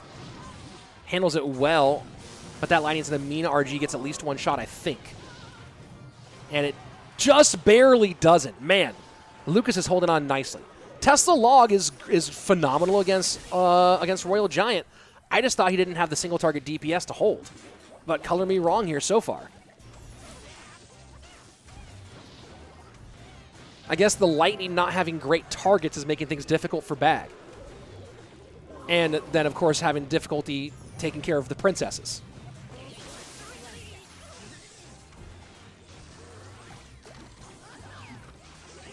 This is a big dual lane push here.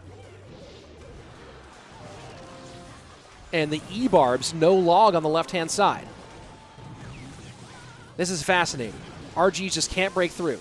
Lightning does do some work. E-Barb trying to break down that left-hand side, and that's just a well played from Bag. Knows that Lucas shut it down.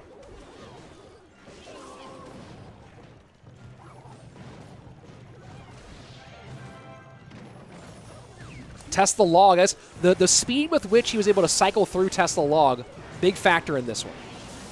And the rocket to give the capper there on the end. Lucas plays a great game.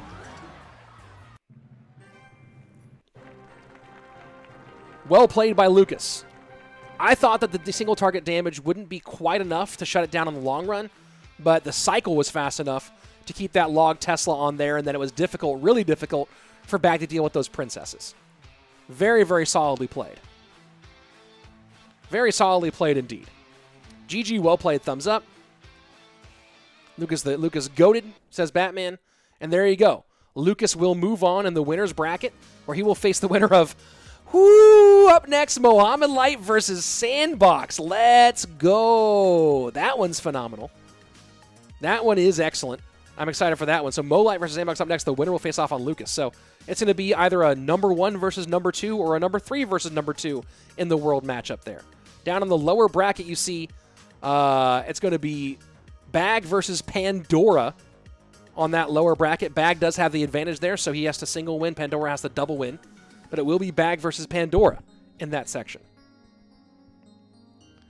D-Catchy saying Mo Light number 1. Mo's not in Asia. Mo's in EMEA. He's in the Europe, Middle Eastern, and Africa region. So there you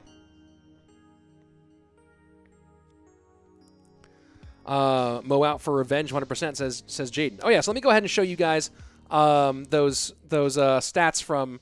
Let me go here. Where were they? Yeah, let me show you Igor's stats here real quick. So you want to talk about Igor's ladder finishes? You want to talk about Igor's ladder finishes? Here we go. What? Look at where it says ladder. Top 1. Like the number of number 1s, right? So right there you have 6 number 1s. Then you go into his number 2s, right? 1, 2, 3, 4, 5. 5 number 2s, it looks like, right? Then you just, this continues. The top 10s for Igor on ladder just continue stacking. Just so many. Just so many. All-time ladder great right there. Just insanity. Complete, pure insanity. So there you go. You want to talk about Igor and his ladder performance? There you have it. Completely insane. Let's see. Let's go ahead and just watch and saying Princess so annoying. Almost paid 40,000 gold for her yesterday. Didn't pull the trigger. Yeah, I think I'm close to maxing my Princess. I've never really been a bait player, so have not been focused on maxing her out. Mo lost to Sandbox twice last month. Yeah, Sandbox had some good matchups there for sure.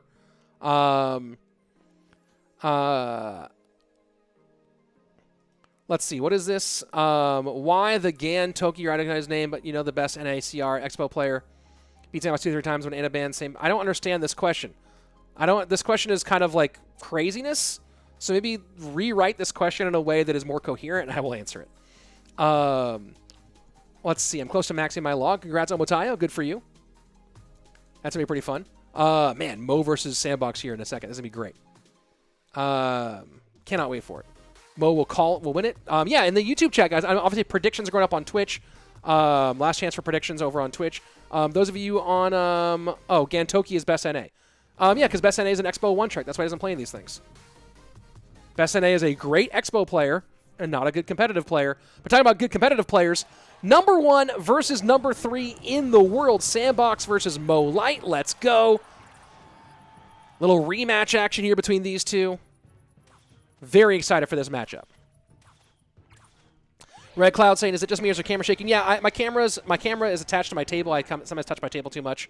I'm going to do my best not to. I'm actually going to switch to standing here for a little while. Get some blood flowing. Wall breaker connection. Our first minor wall breakers of the day. Here we go. A lot of people voting for, they're picking Mo in this one.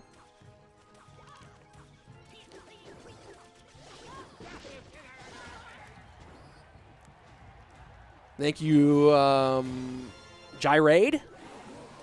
Originally got a CR, really enjoying the commentary and insight here. Appreciate it. Glad you're enjoying yourself. Welcome back anytime.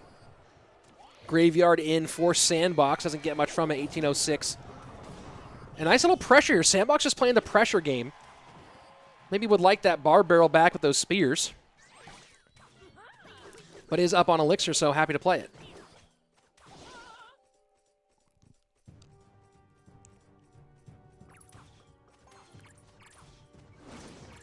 You don't see a ton of bats these days. Bats are not, I mean, there was a time when bats were everywhere. You don't see a ton of bats these days.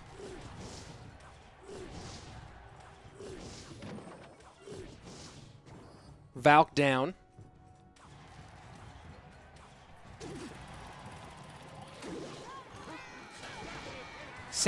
Mo still playing like maybe there's a NATO here.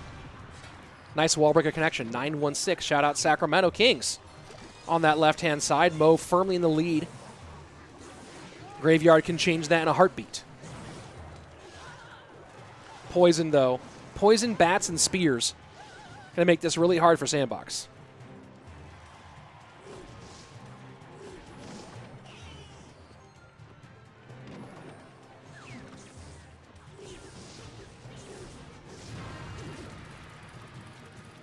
Minor, this time varying a bit now, and there is a NATO.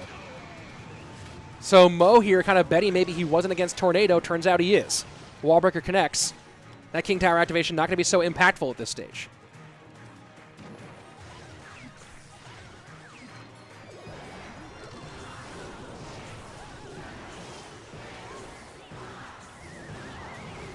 $495 remaining. Poison has to be played on defense by Mo, and that's going to be Sandbox's whole goal here, is to make sure that Poison never gets played on offense. Minor in the back here. Wallbreaker's picked up by the cage. 351. Sandbox playing on the razor's edge right now. Fireball in on the Tesla, and that bar barrel forces out the Valkyrie early. Skelly's still connecting a little bit.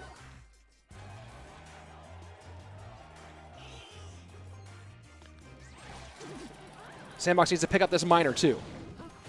That's a good snowball here. And that's a great snowball here. Poison in, very, very well played. Mo going to get the win on this one in a very, very nice matchup as that ticks all the way down. GG, well played. Mohamed Light takes game number 1. Robert, you're my new subscriber. Thank you so much. Thanks for joining. Let's see. Let me take a look at the YouTube chat here. From Mo represents CRL, Africa, Europe, Middle East. Yeah, the EMEA region. Mohamed Light, for those of you asking, is not from Asia. He's from Egypt, which is in Africa. So he is not an Asian player, although played in CRL East. Mustafa saying, can you please turn the sound of the game higher, please? I can turn it up a little bit. Not the music. I wanted to turn up the... Where is it? You know what? I'll do the game sounds when we are... What is happening here? 1 second. I'll turn the game sounds up once I can regulate them a little bit more. Your predictions for the next season soon. What predictions do you mean? For what? Let's see. Julesy Mo 2 OP. Yep, absolutely. How do you counter a Mega Knight? Well, there's a variety of ways. Mini P.E.K.K.A. will do it. P.E.K.K.A. will do it. Regular Classic Knight will do it. A lot of troops will do it. Some buildings will do it as well. Whoa, that music just got much louder. Oh, that was my music. Got it. There will be, also for Mega Knight, I actually have a video, a short on my channel right here for you that shows how to counter Mega Knight with Bandit. Ooh, that's a fun one too. So I have a full little breakdown exactly how to do that move, which I use a lot, especially when playing P.E.K.K.A. Bridge Spam. I like to P.E.K.K.A. bait out the Mega Knight and then counter the Mega Knight with the Bandit and get a nice little +4 trade. So that's pretty fun. I have a little video on how to do that one right here on this channel, so go check it out. Let's see. Rich, what time is it there? Right now it is 12 p.m. in Texas. I'm going to coin the partnership as Molesy. Between Molite and Julesy. Molesy. Igor's the best ladder player of all time, not best competitive player. The next season in 2 days. Like, what about it? I don't know what you're asking though. What do you mean for prediction? All right, let me adjust the game sounds here a little bit. Bring the game sounds up just a tad.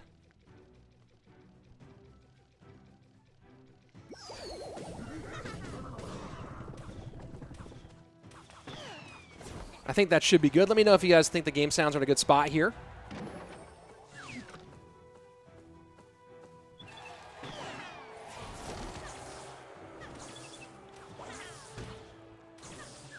Mocycle's Mother Witch to the right. Are you hearing random music guys in the background, or is it just me?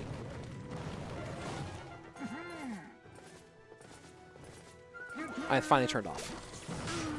My computer's been a little bit slow with the music changes here. Oh, too high. The game sounds are too high now. All right, let me bring it down a little bit. That should be in a good spot.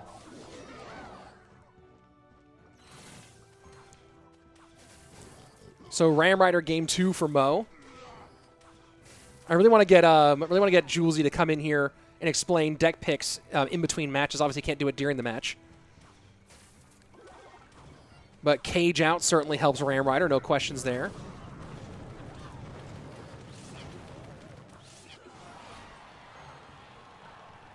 Gotta say this, Pecan Head saying for the Houston Astros, I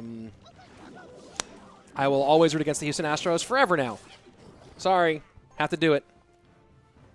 Gaming with Ash saying, bro, need to have Indians in CRL from next season too.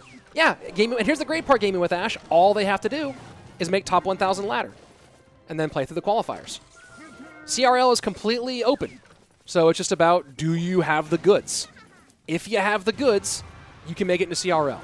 Make top 1,000 on ladder, play through the Swiss bracket, make the top in the Swiss bracket, go through your top 32 qualifiers. CRL is 100% open to everybody. Mo sets up P.E.K.K.A behind on the right-hand side. Interesting choice here going P.E.K.K.A Ram Rider rather than Mega Knight with Pig still available, but obviously going to be happy to have P.E.K.K.A in this matchup. Goes Dark Prince Bandit on that RG on the left-hand side. 2 shots in. And P.E.K.K.A goes to the tower. The Firecracker juke working against Sandbox rather than for. Oh, my word. That Firecracker juke, you usually sit there and go, oh, it's so hard to deal with on offense, or it's so defensively annoying. It moves around so much. And I don't know if I've ever seen a Firecracker give damage to the opponent before like that. That's absolutely insane, and Mo's going to take the win here. That's absolutely insane. That Firecracker, we just talk about the Fisherman being the big betrayer in these games. But this time it's the Firecracker. Fireball in, GG, well played. Mo gets the win. Game volume is too low still. I feel like the game volume I hear on my side like pretty well mixed, but I can adjust it a little bit.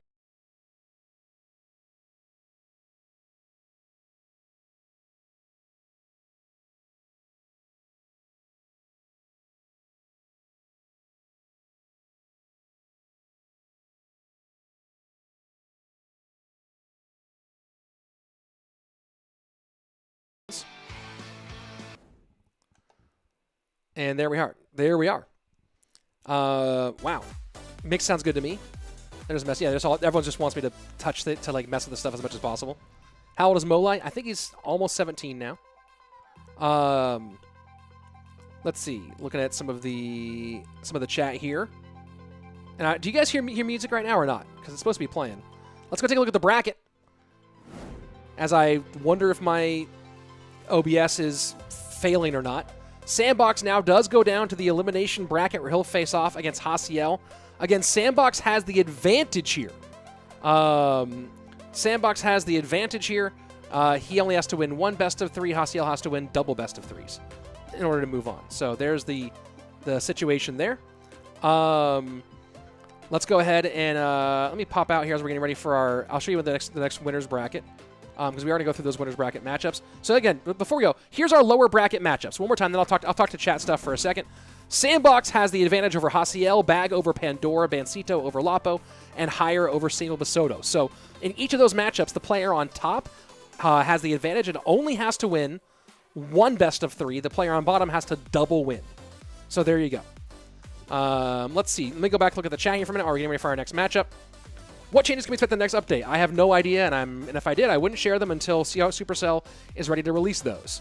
Let's see. Who has the most offensive deck in World Finals? They play everything. They play a wide variety of things. Frost is saying the volumes in final time. Yep, good to know. Bag versus Pandora predictions. I think actually. Oh yeah, that's what's up next. Bag versus Pandora. Here's the winners bracket, just for you guys to see that. So tomorrow we will see Ruben versus Airsurfer, and Lucas versus Mo Light.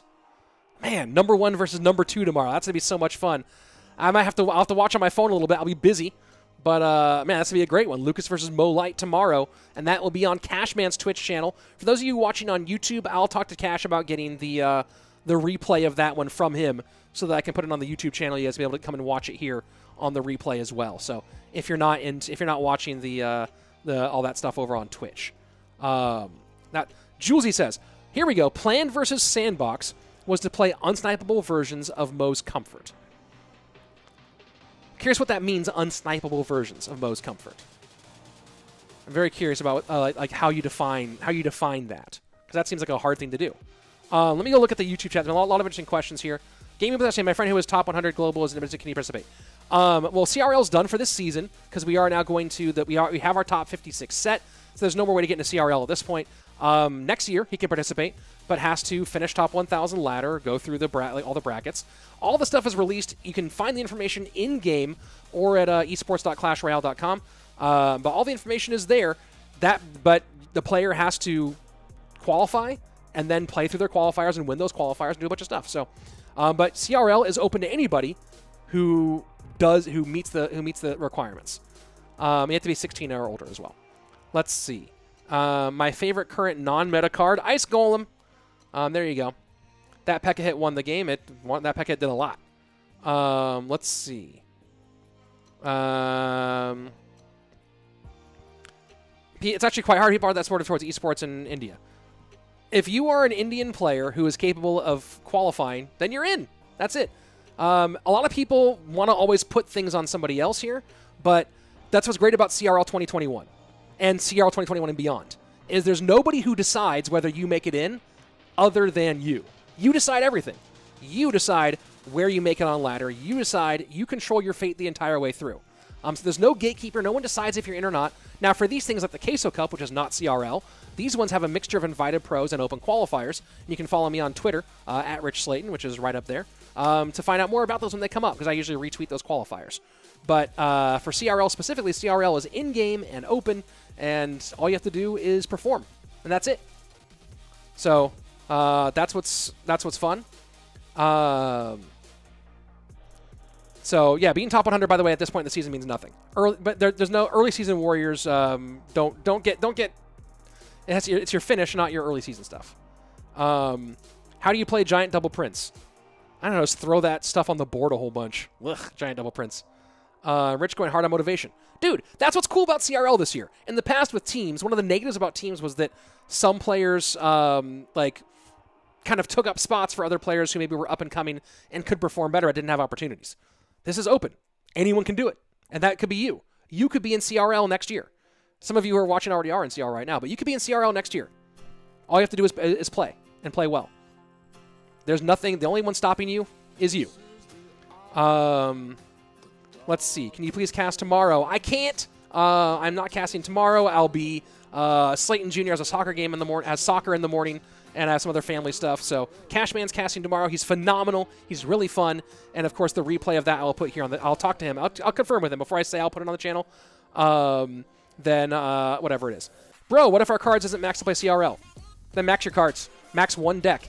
You can max one deck as a free-to-play player fairly quickly, and if you do the Pass Royale, you can max one deck, especially if you've already got a deck like pretty far built, in like 2 months. It's a max your deck. If you're dedicated, you can do it. If you're good enough, someone will help you. So I'm really not. They've made it so easy to progress now that maxing the decks for ladder is not a barrier. Not a barrier that I believe in as a real barrier anymore. How to control anger while losing on ladder? Take breaks when you start losing. Are we seeing any games now? Yeah, we have a bunch of games. We have these 4 matchups. So we have either 4 or 8 matches remaining. So we'll see a bunch. What's the most useful card? Please answer. That's like asking what's the best, like, I don't even know what the best way to put that is. What's a good analogy for that one? It's like asking, like, what's the best mid-size car? I don't even know if you can even say that. That's like, there's no good analogy. There is no most useful card. It depends on the deck. I'm gonna put a pause here on everything. If you're asking what's the best deck, what's the best card, what's the best this, you're asking the wrong question. The answer to the question is, what can I perform the best with? And any of those other questions of what's the best this, what's the best that, that are taking it off of you and putting it on the card or the deck, that right there is already showing me there's a significant barrier to your progression. Get that out of your mind. Focus on what can I perform best with, and make that your priority.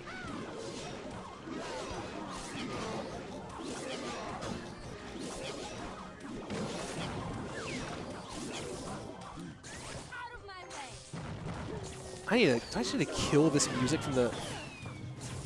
Why is this music still playing? I turned my music off. This music's playing no matter what I do. It's actually kind of crazy. That's really weird. I just got to turn it off for now. All right, here we go. MK Ram Rider for hire. And Lovato with a great. There's no shortcut or any tips to become great at Clash Royale. You have to play the game a lot to become great. Well, there are tips. You can learn how to play. You can learn the basic concepts of how to play a deck. You can learn about matchups. You can learn about specific techniques like card interactions. But in the end, there is no magic deck. There has never been a magic deck. There is no single deck better than other decks or greater than other decks. There is matchup, obviously, is important, but that's you. Find what makes you best. You know, you're talking about one tricks. Expo is not great, but best NA is great with Expo. 2.6 is awful right now. Oyasu is phenomenal with 2.6.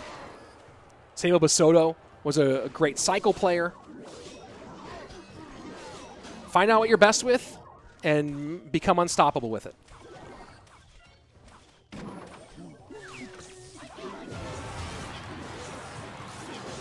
So here we go. 1695.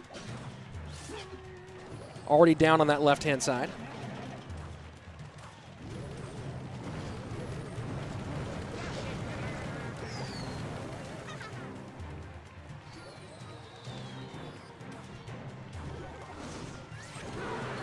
RG to the right-hand side. Inferno plus Ram Rider will shut that all the way down. And no way to reset there. This is a pretty brutal matchup here for Samuel.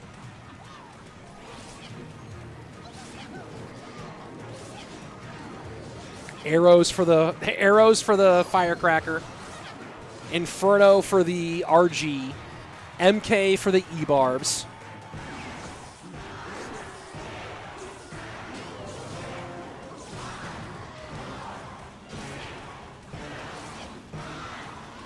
Oh, someone in the chat said a great post about saying what's the best deck is like saying what's the best color.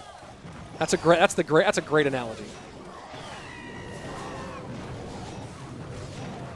Ram Rider in deep with the EQ, doesn't get on the Tesla, doesn't matter. Samuel trying to break through this is like a flea trying to break through a brick wall.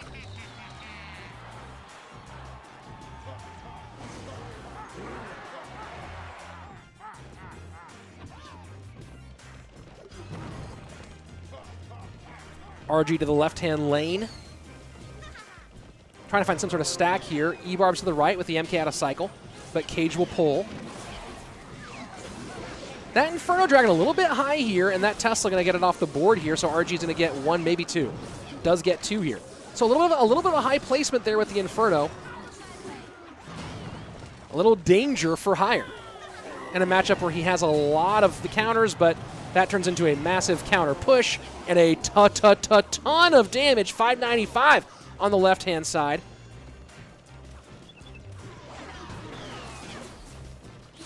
And the nice Cage to push back here. EQ in. Arrows clears the Firecracker off. And this is just nightmare fuel for Samuel.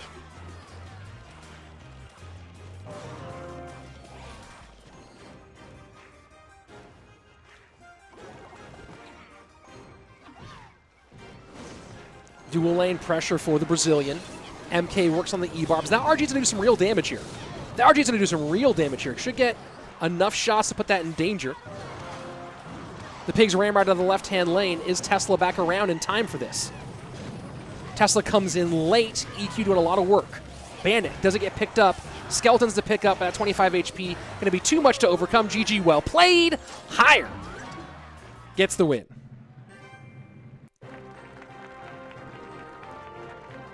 Game number 1 for Higher. And remember, Higher has the advantage over Samuel.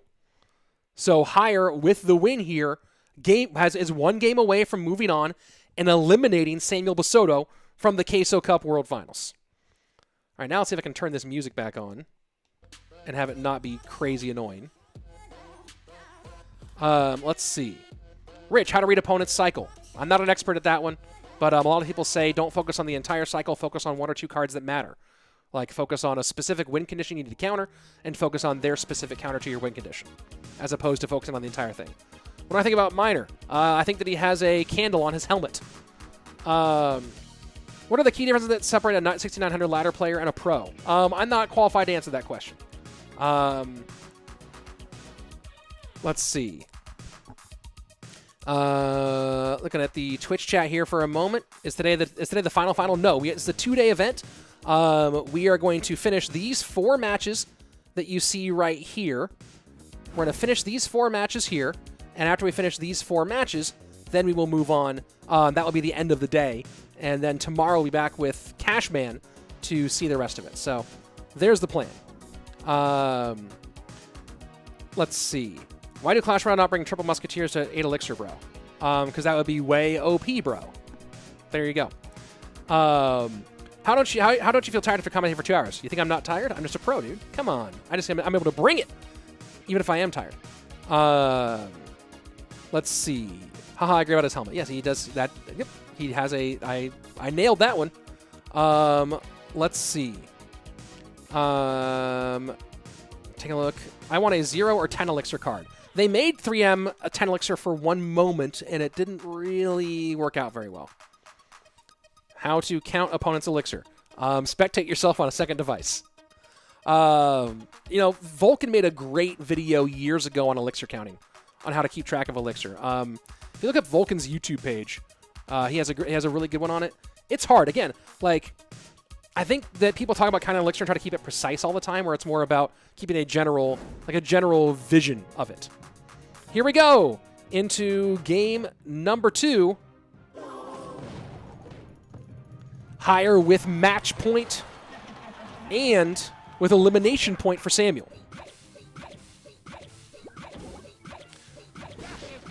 The not often seen Dark Goblin. Dark Goblin, of course, was massive the other day with some big sneaky plays in the EMEA regional finals.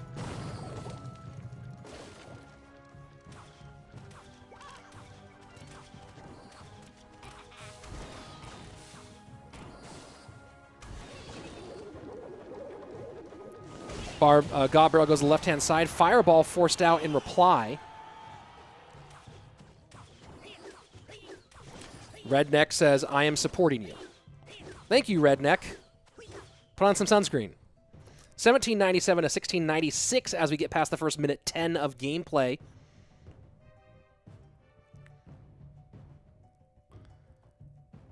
Curious if Higher is running a big spell. Also feels like Prince might be in here. Although I'm not a bait player, so I don't know every variation down to piece by piece. LaTac calling this one a great matchup for Hire in the Twitch chat, saying it's very hard for Samuel to get good graveyard damage. Yeah, with Log, Dart Goblin, Rascals. And so this is the Rascals Prince version.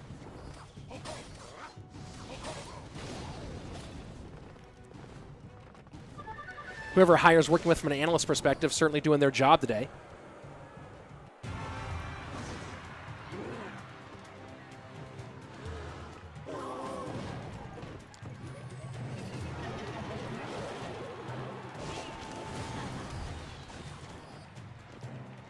The Princess is really annoying for Samuel because he has to fireball for Princess.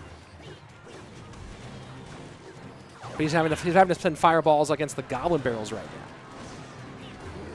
Look at how long these Princesses are going to stay on the board. And as we get into double and triple, you're going to see Hire able to stack Princesses here just because Samuel can't get to them and that he's going to force fireball on them. And then that means that Samuel will have to play Snowball on the Goblin Barrel, which can counter, but has to be perfect.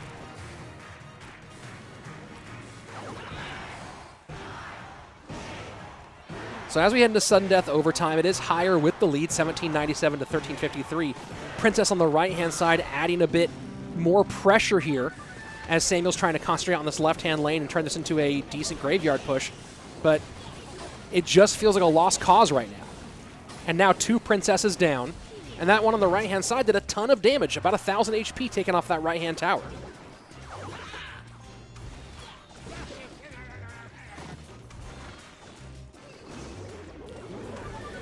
And now Samuel being forced to play against the split lane pressure.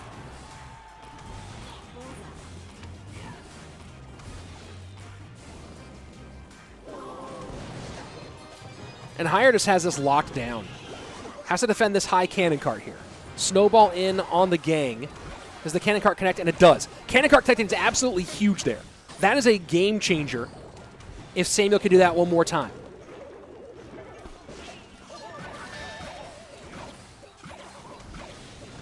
That's a great set of great fireball from Hire. And Dart Goblin puts a ton of pressure on, and Princess now on the right-hand side. We're getting very close to Samuel having his last chances here. Snowball in, trying to make enough room here, but the Dart Goblin in the back by Hire is perfect.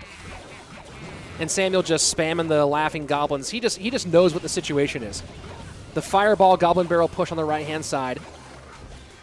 And the Princess are on the left-hand side. Princess on the right-hand side. 2 shots from the Princess and a nice log there to get one more. And this is just brutal. Absolutely brutal. Someone give Hire's analyst a raise. A big raise. Because whoever did the analysis for Hire crushed it in this one. Absolutely crushed it. GG, well played.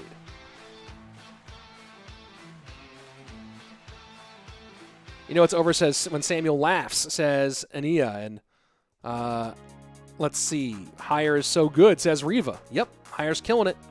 And Hire will move on because he had the advantage in that one. So Hire will await the winner of Bansito versus Lopkins. Sash LaPoKaTi, we'll see that one. Sam was tilting a little bit, yep. Are there pre-submitted decks? No, pre-submitted decks are not only done here. Pre-submitted decks, big announcement this week, guys. No more pre-submitted decks in CRL as well. So Last Chance Qualifier and World Finals will not have pre-submitted decks. Boom! That's going to be so much fun to watch. I'm really excited about it. You know, they didn't want to make a big change, a fundamental change like that during the season. They wanted it to be consistent throughout the 8 months. But they listened. They took the casters. We gave some feedback about it. And the esports team listened. And pre-submitted decks are gone for the rest of CRL. Pretty cool. Have I tried Lava Clone this meta? I have not. You know, I don't think Lava Clone's actually that strong right now, considering the meta, but, you know, maybe I'm wrong. How do you go from 6.5 to 7K? If I knew, I would be at 7K, dude. There's the answer. What are pre-submitted decks? Soul Visionary Project, to answer your question, for dual mode in the past, they required the competitors to pre-submit 4 decks that they would then choose from for a match. So you're going, oh, I'm playing against higher. Here are my 4 decks, and I will choose them when to play which one. They decided to scrap that and let you make changes on the fly because it's much better for competitive. So it used to be you're like, okay, let me go. I'll go with Hog EQ, I'll go with E-Giant, I'll go with this. And you send those 4 in, you pick your 32 cards, a lot like you do in dual mode in Clan Wars 2 before each match. And then, Johnny Son saying Hire doesn't have an analyst. Ooh, well then Hire has to give himself a raise. But now they'll let you go on the fly. So now, let's say that you play Hog EQ in game number 1, and you see something from your opponent in game 1 that you go, oh, they already played this. Let me make a quick change for what I want to do in game 2. You can do that on the fly. As long as, again, you play different cards every game. Let's see. Enemy blah, blah, blah, blah, blah, blah, blah, blah. Gaming with Ash, I've seen your comment about that a lot. And, yeah, I've answered this question many times. If anybody who plays well enough, they'll be in. But there's no one decides who's in and who's out. And, please stop spamming it. I get it. Tell your friends to play better. And if they play well enough, they'll be in CRL. And that's it. Anybody who plays well enough, no matter where they're from or who they are, if you play well enough, you make CRL. Let's see. Taking a look at our next matchup. I believe our next matchup. Let me double check. Let me just double check on what's next.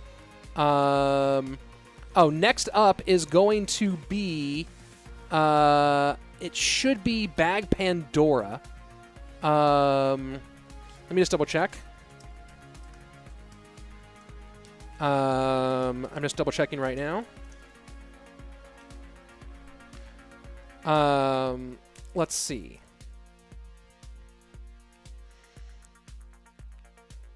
Yeah, I'm going to go ahead and exercise a little timeout here just for spamming the same question over and over again, dude. So higher wins all loser bracket play stop playing the lower bracket. Yes, absolutely, David. I'll go show you that one more time. The lower bracket as long as you keep winning in the lower bracket, you stay in. In fact, the final is the winner of the lower bracket up against the winner of the higher bracket. So that's how it goes. That is how this one plays out. So, I guess we're going into our next matchup. Here we go. Oh, it's Pandora disappeared. Interesting. They don't know where Pandora is. So it's Lapo versus Bansito now. Scoop asking what was so bad about pre-submitted decks. To answer your question, what was bad about pre-submitted decks was it didn't allow you flexibility. So sometimes you would be playing in a match, and you'd see your player play something in game number 1 or in game number 2, and then in game 3 you're like, well, I bet he has these decks left, and I'm stuck with these 2 options, neither of which is great. It kind of makes it hard to actually make good adjustments and plans to get again, the whole point of dual mode is to limit the randomness of matchups, and pre-submitted decks went against that ability because it locked you into certain decks in game 3 in particular. It also didn't let you make smart adjustments that could give you advantages in game 2 or game 3. So that's why it was a problem. With having decks not be pre-submitted, people can make choices on the fly that are smart choices and as they respond to what they've seen in these matchups.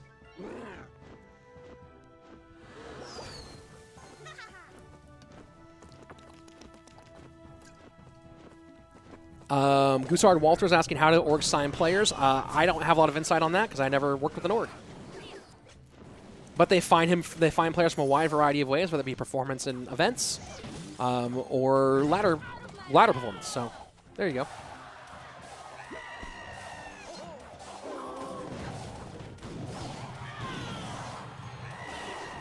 Interesting Hog EQ variant here from Bansito in game number 1. So we'll attack with a great answer. For example, if in game number 1 your opponent used arrows, you might want Firecracker in your Hog EQ deck or in a deck instead of Musketeer. In pre-submitted decks, if you submitted a deck with Musketeer, you're locked into that Musketeer. So that's a great example. That's an excellent example.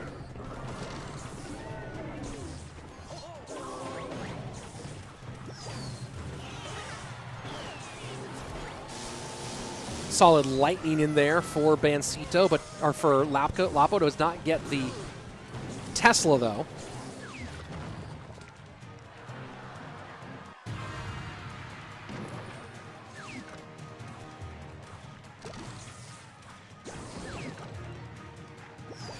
Lapo cycling cannon cart to the left-hand side.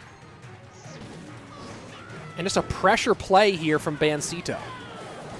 Trying to sneak the hog through. Does it get one hit? And it does. That's a big hog hit for the Argentinian. As we go into sudden death overtime, Bansito currently with the lead.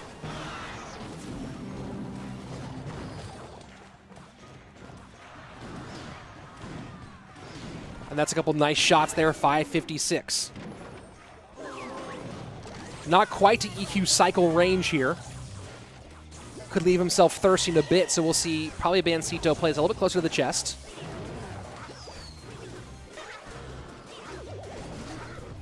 Cannon cart connects on the right-hand side, though. So does Inferno Dragon. Oh, my word. No way. No way. No way. Oh, my word. An absolute throw from Bansito. Lapo gets the connection with that Inferno Dragon and the cannon cart. And, ooh, wow. Okay. Okay, folks. That was brutal. That was, yeah, brutal's the only word for it. That was absolutely rough. GG, OP.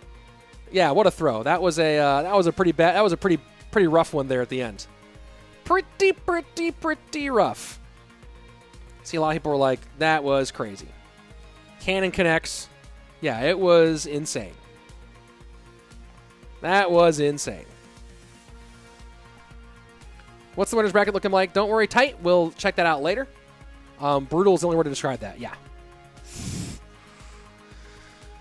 Cannon cart, even though it's slower now, is still absolutely scary. Lovato making that point here, and then man, the Inferno Dragon connecting.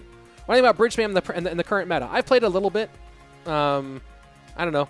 Jack should be a better person to ask about that. Basic saying Bansito needs a new phone. He's just smashed his. Yeah, that was rough. Zezo, not true. We've seen some pretty nasty steals. We actually saw a really nasty one. Oyasu pulled off against Elsiop in the APAC region. So yeah, we've seen it sometimes. Motalis, I like the Queso shirt on you, Rich. Yeah, Queso shirt looks pretty cool on me, huh? Right? The world champ. That's why, like, when I saw this jersey during World Finals, I texted Queso. I was like, "Come on, like, can I get one of those?" And they hooked me up. It was very nice of them. I just told them it was so fire. Troy asking what I think of Lumber. What do I think of?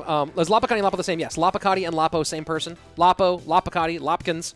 If it's Lop, it's LaPoKaTi. There you go. When is Andrew joining me? At CRL when we're doing the official Clash Royale League broadcast. This is not CRL. This is a separate event. This is a separate cup called the Queso Cup. And here we go. Game number 2. Lapo with the lead. Remember, Lapo has to double win against Bansito, so that is the one big thing to keep in mind here. Lapo does have to get the double win, so a best-of-3 matchup here from Lapo will just send them to a second best-of-3. Amaru from the Twitch chat. I'm new here. Is this a live tournament? Yep, this is all happening right now here, Amaru.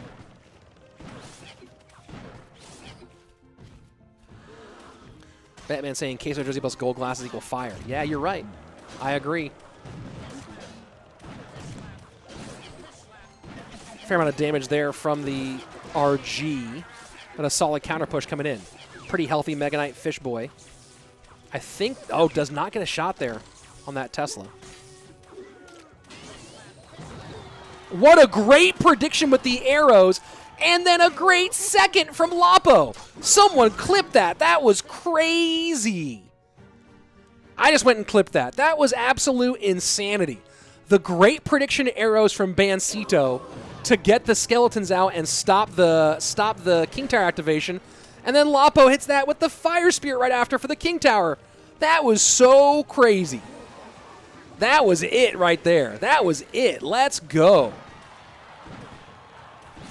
I'm going to go ahead and pull that one. We're going to watch that on the break here, guys. That was fun. That's the kind of stuff you love to see. I'm going to go ahead and prepare that as a we'll watch that as a little replay during the break. That was nutty.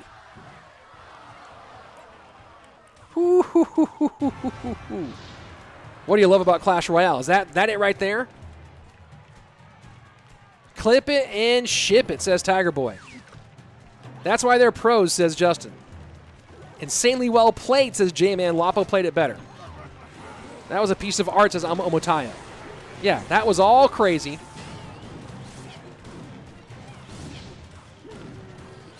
And Lapo with the lead, 9:32 to 14:33.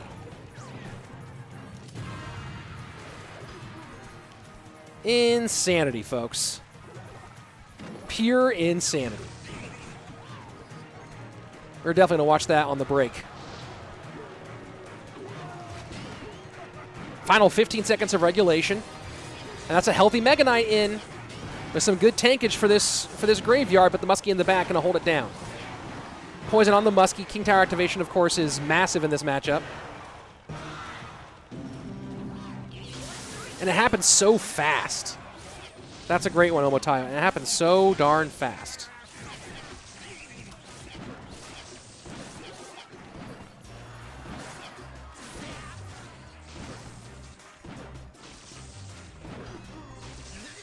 Lapo has been really digging RG cycle.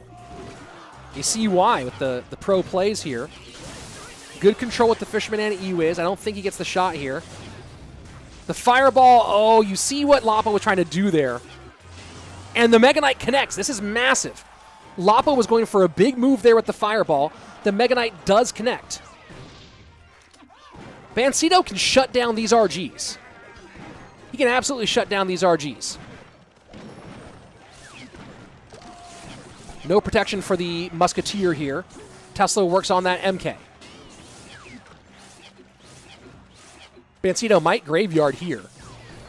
Decides not to. Instead, just goes for some spell damage. RG down. E-Wiz to hold. The Log just to get a reset here. Try to get one shot in for the RG. That's all he needs right now is one good shot. And there he goes. Huge. Absolutely huge. Great fireball at the bridge. And the well played from Bansito. Smart play there from Lapo to lock things down. And that's a great RG there. That Fish Boy was going for the Muskie. The RG got through. Fireball to clean things up. And that's a GG. That's a well played. That's vintage LaPoKaTi. Get ready to run it back, folks. We're doing that one more time. Zezo saying Bansito's playing Fisherman, but he's the one getting fish slapped. So, guys, remember, Bansito had the advantage because of coming from going further in the upper bracket. So now they run that back one more time. Let's go take a look at the replay from that. This play is so crazy good. So here we go. You can see the. Let me see if I can. I can put the sound back on from this one. Oh, but it has my audio. That's why. All right. So check this out. The Mega Knight's going to cross the bridge. Tesla to the middle. This is a pretty standard pull for King Tower activation against a Mega Knight. The Fish Boy comes in and kills it.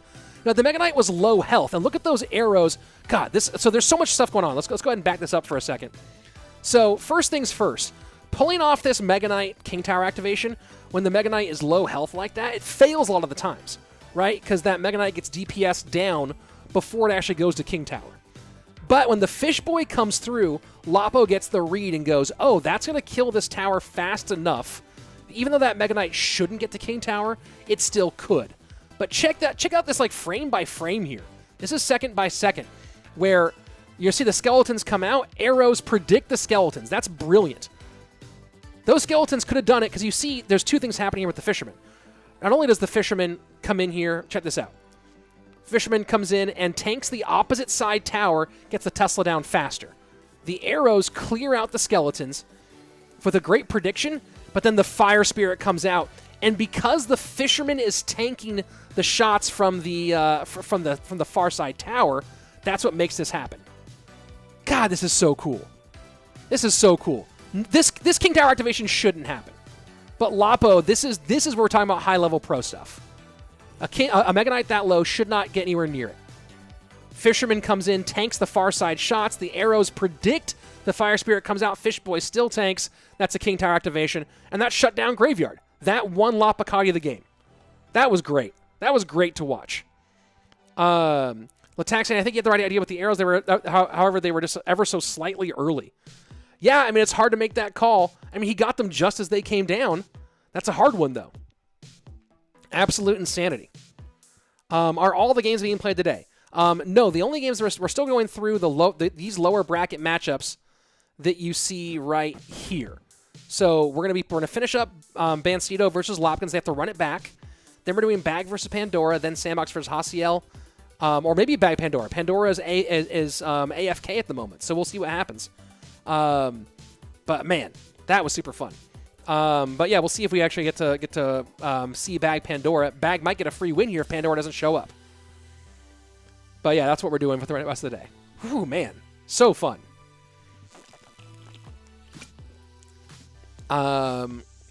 Where is Morton now? Is he still in CRL? Yes.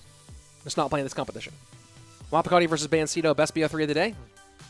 Well, we get to see it one more time, which is super cool. I mean, I cut off from answering my question, so I hope it's okay if I ask again, what do you think of Lumberland? I think it's super annoying that people drop 9 elixir at the bridge to open up games. I don't mind Lumberland. Like, I went through 2 seasons of playing it. It was fun to play. I hate how people play it. Whenever someone opens up Lumberjack Balloon first play, I'm just like, this isn't Clash Royale. This is you're basically you're playing Candy Crush. You're just throwing cards down. That's one thing I really hate about where I am in ladder is the number of times people open with just 10 elixir at the bridge, and you're like, we're just gambling. We're just doing coin flips at this point. So I don't mind Lumberloon.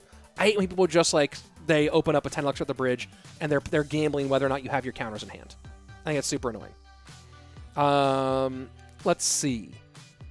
Can I know your salary? No, you cannot know my salary. I do well.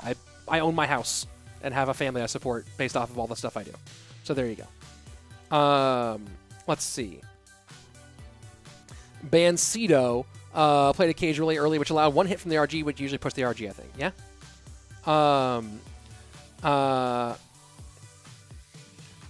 Bro, why esports not growing like other activities like educational skills?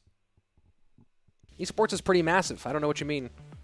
But I hope that things like being engineers and doctors and stuff like that and teachers grows more than esports.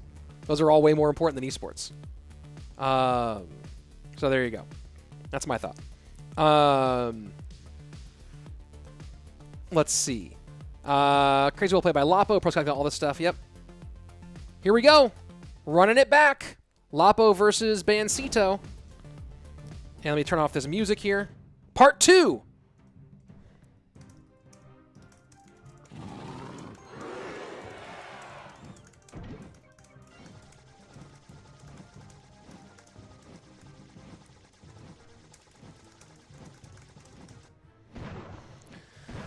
Let's see. Lava on both sides, it looks like. Fascinating. Absolutely fascinating.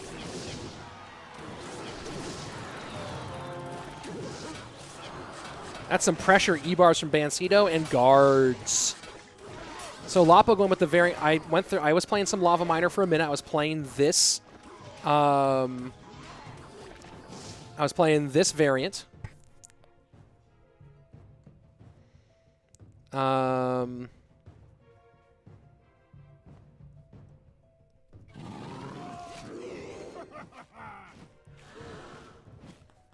Lapo lavas to the left-hand lane. DeWitt saying, I know they can't be repeat cards in a BO3 for dual mode, but can they now? Yeah, it's a new BO3, so all the cards are reset.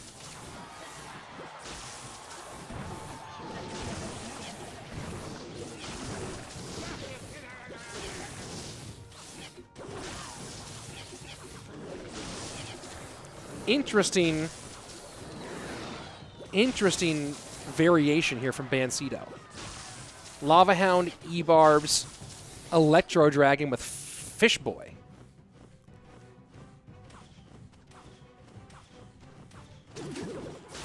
Nice King Tower activation from Lapo. Well played.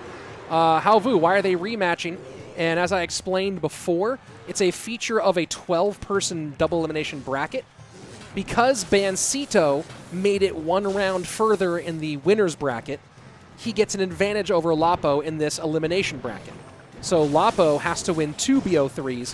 Bansito only had to win 1. So if Bansito had won the first BO3, it would have been match over. It would have been game over between them.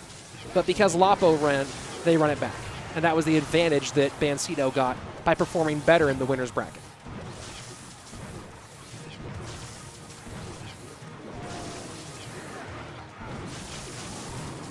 Lava Hound down. That's a good lava here to protect that flying machine. Not having a great answer for the Electro Dragon for Lapo is challenging. He's doing a good job with it, though.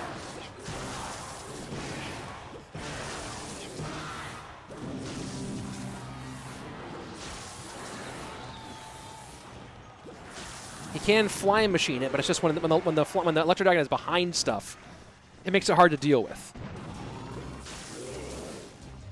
Right, so this Electro Dragon is just like going to sit there. Going to be real annoying for Lapo to deal with in any way. He can't get to it past that Lava Hound. And this Electro Dragon, you can see the penetration it gets, getting through the Lava Hound to the Flying Machine to the Skeleton Dragons. And now if Bansito can protect this Electro Dragon, this becomes massive, but he can't protect it. Can't get there in time.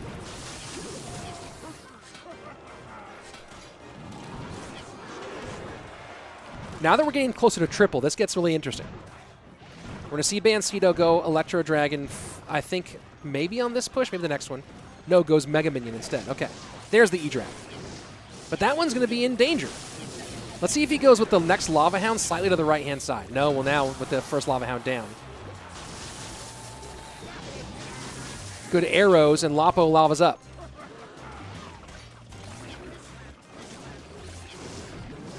Bansito very low on Elixir.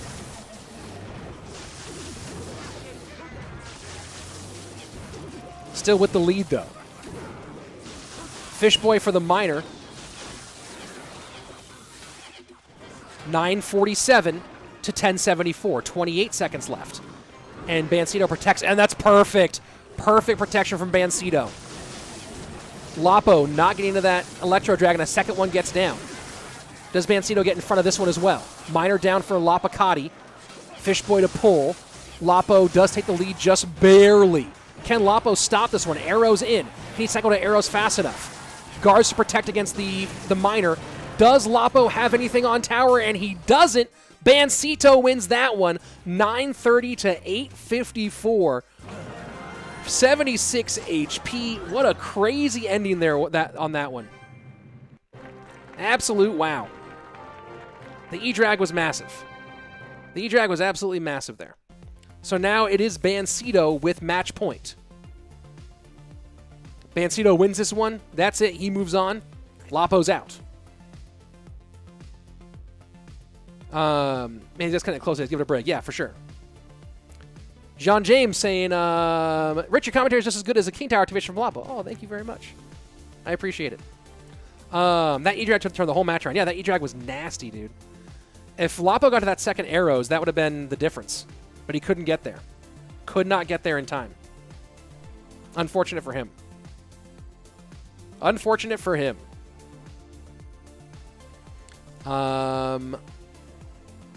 Let's see. If only he had lightning, yeah, that would have done some stuff here. The whole final today played by itself. No, we're doing more of the final tomorrow. We're gonna finish this one. Then we're gonna do, I think, Sandbox versus Haciel, and then Bag versus Pandora. I believe that's the match order, and then we're done for the day. And then we move on. And tomorrow you're back here with Cashman. Why are they rematching? I've explained it a bunch of times. It's a feature of a 12-person bracket. Lapo still got this. Yes, he does. We'll see. Every lava spit counts as a person. Yep.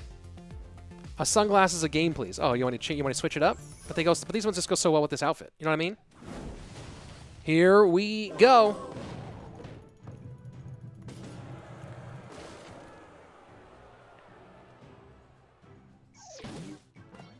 Looking like Hog EQ from Lapo. And there you go. There's the Earthquake. Minions have to come out there to stop the Hog shot. Elixir advantage here. But so far, a very fast cycle version of Hog EQ. We'll see what the rest of it is.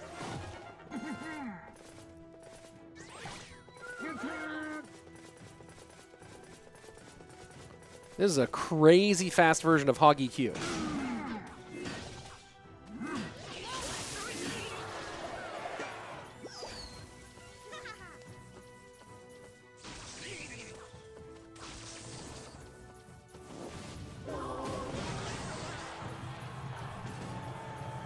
first minute, 10 seconds passes. And so far, just that snowball, the damage in for Bansito.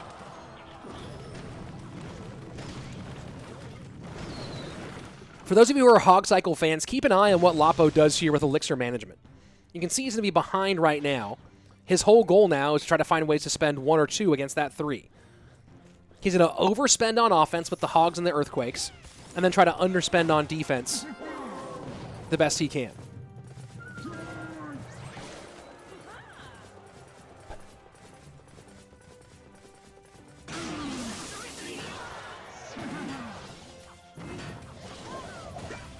Hog in, good snowball. See, that's exactly what Lapo wants to force out those responses. Gonna play Skeletons or Ice Wiz, or Ice Spirit, maybe both. Yep. So that's 2 for 4 there. Lapo's playing this perfectly so far.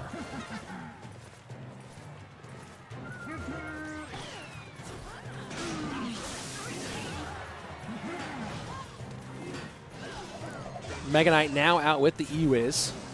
So Bansito with a chance here to try to overwhelm maybe. And here comes the Loon, and Tesla played low, and that's absolutely rough. This is so rough for Lapo. Fireball in. He gets another Tesla, though. Man, the management of that cycle is huge, but that's going to be a connection with the balloon. Absolutely brutal. That's going to be 2 shots, I believe. Yep. And just like that, this game swings around on a dime. Played the Tesla to control the MK and changes everything. The Loon comes in behind. I guess that Lapo was reading Graveyard here and not reading Balloon. And that cost him. That might have cost him the tournament. That might have cost him the entire tournament. Went for that same King Tower activation from the previous best of 3.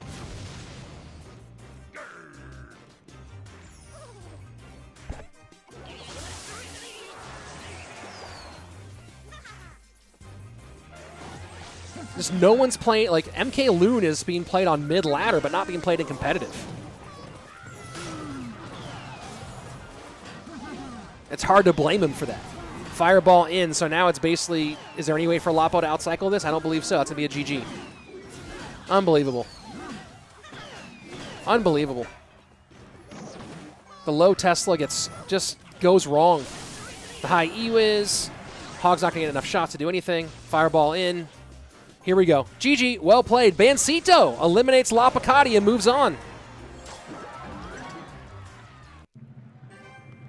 Winning bigly, calling that a random balloon at the bridge. That was not a random balloon at the bridge. That was, he saw LaPoKaTi play the Tesla to counter Mega Knight, and he's like, oh, the one thing you can do to stop balloons out of cycle?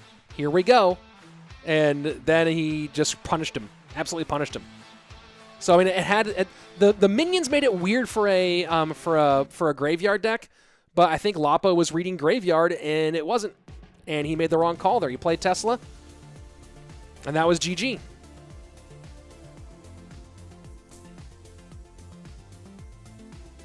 That balloon was calculated.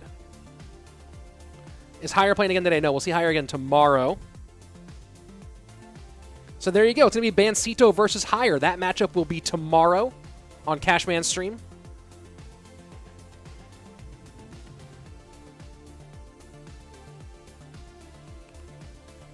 Pranav saying, bruh, come on, didn't want to see MK Loon. Lapo deserved to win it.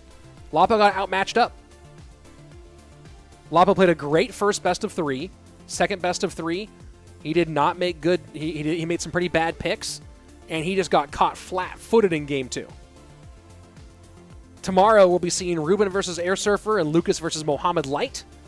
So if you want to see those 4, that'll be tomorrow. Eric Batista asking, would you consider casting other games? Absolutely. I have cast other games. I've cast a little bit of Apex. I'd love to cast more, obviously. There are a couple of other games that I enjoy casting. I'm actually playing a fair bit of Pokemon Unite right now, which is so far one of my favorite takes on the MOBA genre. So, you know, we'll see if maybe I do a little bit of that. But yeah, I have cast other games. I started my commentary career working in mixed martial arts. So I've done a bunch of different stuff. Let's see. Amaru saying, hey, see ya, I enjoyed this. Hey, good to have you here. And Justin Ali saying Balloon should be played like that instead of Lumberloon at the bridge at the end of the game. Exactly. Exactly. Let's go ahead and jump in to game number 1 of Sandbox versus Hasiel. And so far, the word is that we have not seen Pandora. Pandora has gone missing. So we'll see if he does show up. Otherwise, Bag will get a free win and move on to the next round and guarantee himself $500.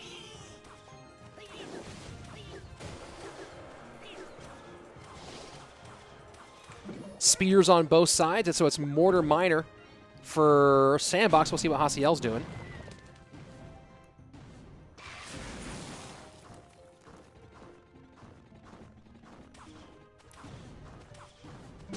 So I'll keep you guys updated on the Bag versus Pandora situation.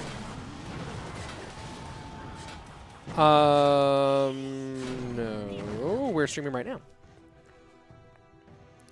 Who's your favorite mixed martial artist of all time? Anderson Silva. Right now, I love Israel Adesanya. I mean, also the Diaz brothers. Way up there on my list of all times.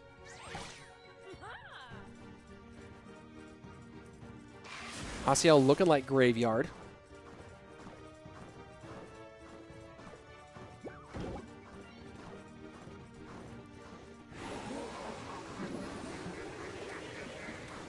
I like the mortar play here from Haciel, except for Sandbox just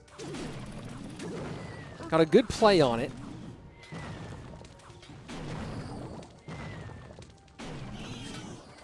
That's some good spears. That's some really nice spears out of Haciel there, and he might be able to get, he's going to get one shot, I think. Is it? No death shot for Haciel. Spears just barely got there in time. Opinion on the latest Nick fight. I wish that Nick came in just a little bit more prepared. It seemed like maybe he kind of took his foot off the gas and prepping for it, but it was fun to watch. Which Diaz brother do you like better? I mean, I'm an old school Nick fan. I love Nate. I mean, both of them are great. I'm an old school Nick fan, though. Bro, why doesn't Ozzy play CRL? Because he's not good and competitive. He is kind of a one-trick. He's better than most people, but he's not CRL. He's not competitive. He does not have the deck variability to play them.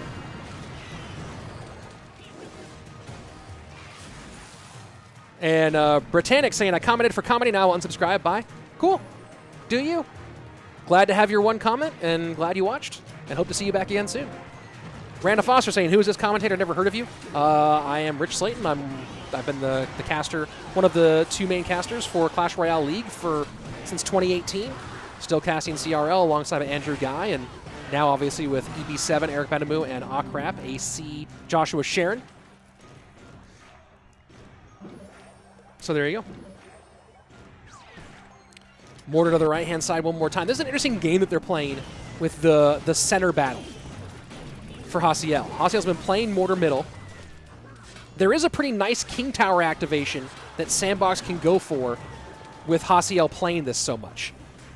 So I actually have a guide for it on my channel, but it's with the Mortar GY, it's actually a great King Tower activation if he can go for it. What you do, and he's not going to be able to get it here, when the Mortar played in the middle hits 3/4 time on the timer for its start, if you play Spear Goblins in this matchup specifically, in the exact same lane on the tile right in front of the King Tower, you can aggro the Mortar to shoot there and activate King Tower.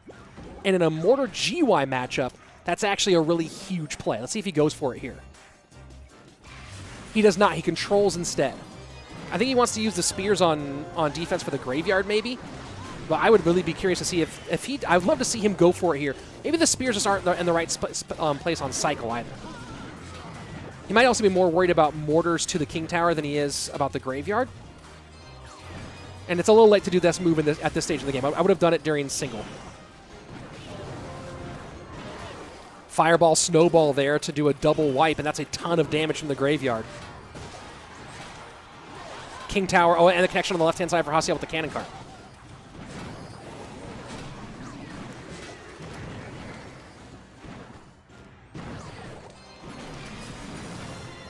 The Iceman cometh on the right-hand side. Graveyard in for Hasiel. Final 10 seconds. Snowball making room for Graveyard. But the Miner going ham on the right-hand side. Musketeer playing defense. Does the Ice Golem pop in time? 376, 328, 324, 4 HP! 4 HP! Hasiel just barely holds on to that finish.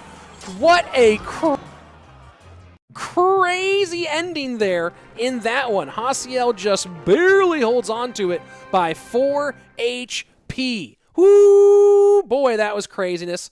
I'm gonna go ahead and look at that on a replay here in a second, folks. Let me just go ahead and get that replay set up. I have like a weird little system that I do to make replays happen using Twitch clips. Man, and look, that they have one more game. They have at least one more game here, maybe two. That's that situation where if you'd gone for that if you gotten that King Tower activation early with the way that Hasiel was continually playing the mortars in the middle, that's a game winner in that one. Man, that was crazy though. That ending, 4 HP just right there, but not able to get it. Let me see if I have the. Let's see. Today, no, that one's not the correct one. Did I get? Oh, here we go. Boom. I'm downloading. Let me go ahead and put the replay in right now. Let's go ahead and check that out. So here we go. Final 20 seconds here, 7:45. This is down by a lot right now, but the mortar gets a little extra damage there on that cannon cart. So the Ice Golem Muskie high, and check this out. The spears come in, and the snowball on the spears, and a few seconds left, and we're going to go ahead and switch the... Oh, they're actually replaying it on the stream. So here we go. We'll actually watch the replay with the with their version. Here's the replay on stream, actually. So here we go. You can see the snowball comes in on the spears on both sides here, and the Musketeer is just a half step late.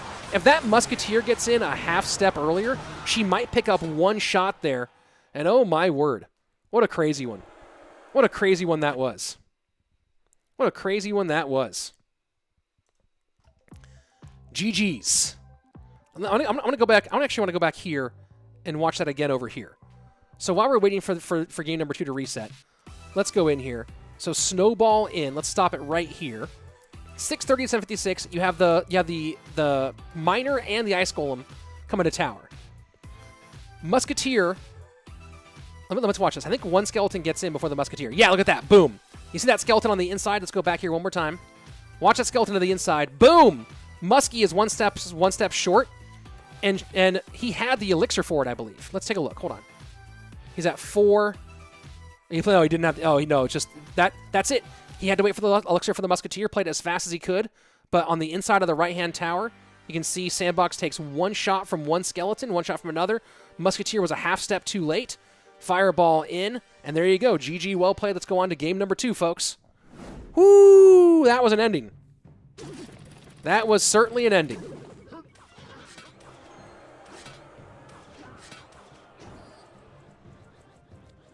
Let's get it, folks. Let's get it indeed.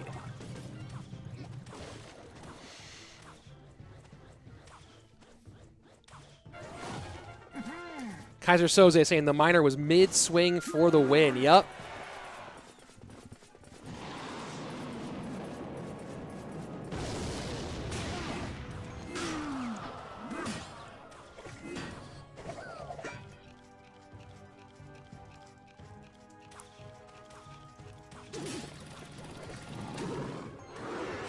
Sandbox lava's up. That's a good time to do it. He's going to go ahead and tank all that damage. And official word here, Pandora is out. So we will not be seeing Pandora. Free win for Boss. Oh, interesting. So, guys, this is actually a great opportunity to talk about this. Lava Loon Miner here, or it's Lava Loon, not Lava Loon Miner. It's Lava Loon from Sandbox.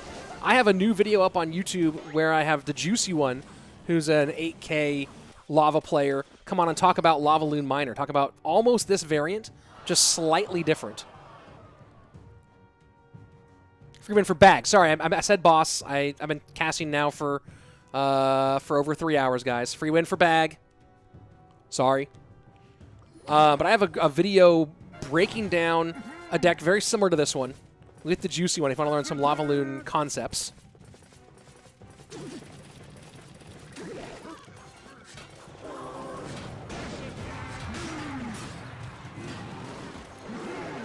Sandbox lavas up to the right-hand side.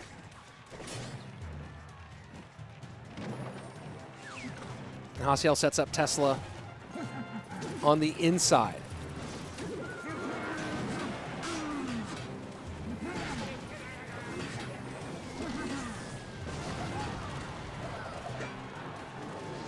Does Sandbox pressure this left lane here? No, he just keeps on the right-hand side. See, I don't. That's part of why I'm so bad at lava. I do not understand. Oh, he does pressure a little bit. There you go. As the rocket comes out on the right-hand side, goes with the minions behind, and now there we go. Lots of pressure here. The zap won't do it. Delivery has to come out. 11:32, the mark on Sandbox's bottom left-hand tower, but continue to do some pretty good damage in both lanes. But now that we're at this stage in the game, while he was able to tank damage early, because he's up against Rocket and Log, he can't do any more real tanking of damage. He has to stop this miner, because that's going to put it in rocket range if he's not careful. And so it's going to be not quite, almost to rocket range. I think that's two logs and a rocket. Of course, miner could be a big part of that as well. Dark Prince in, cage to hold. Miner in, and that's going to be rocket. And that's a GG. Haciel going to get a huge win over Sandbox here. Sandbox waves the white flag. And Haciel gets it done. Haciel gets it done.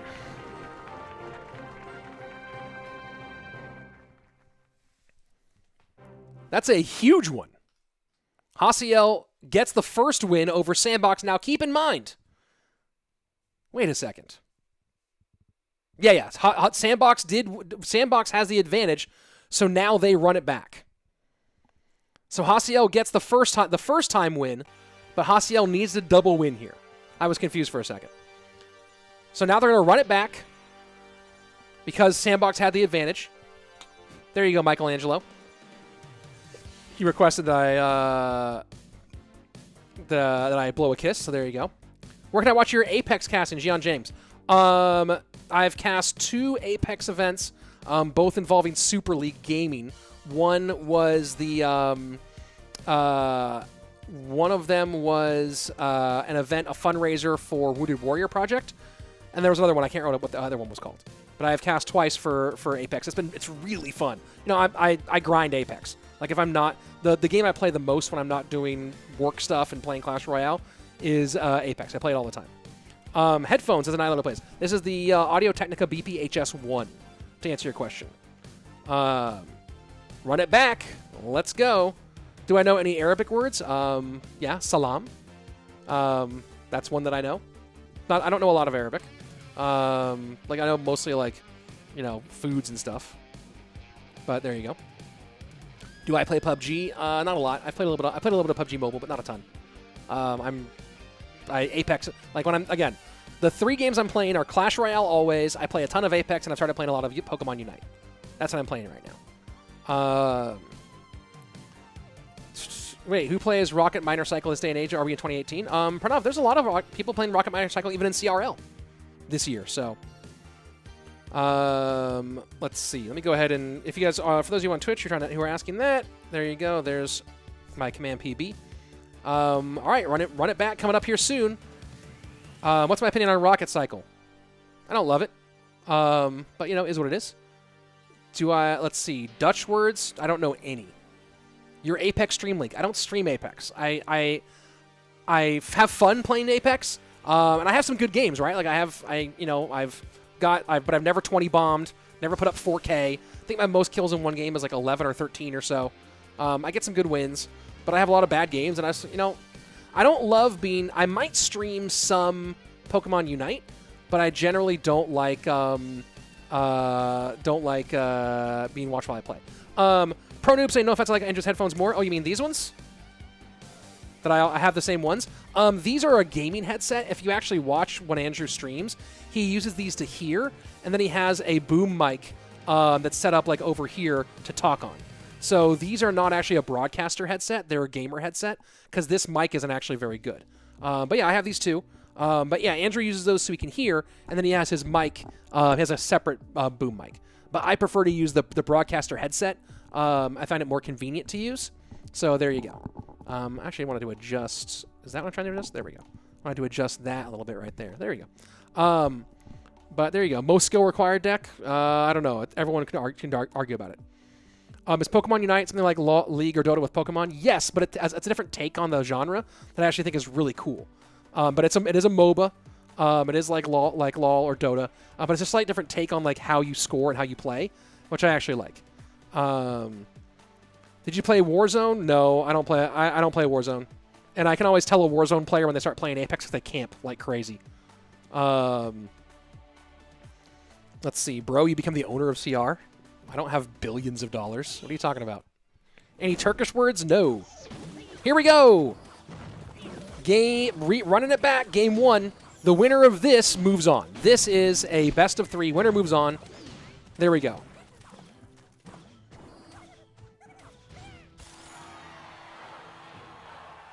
Well, hello means hello in Dutch. Well, that's easy. So Sandbox running Hog EQ and Mortar Miner for Haciel.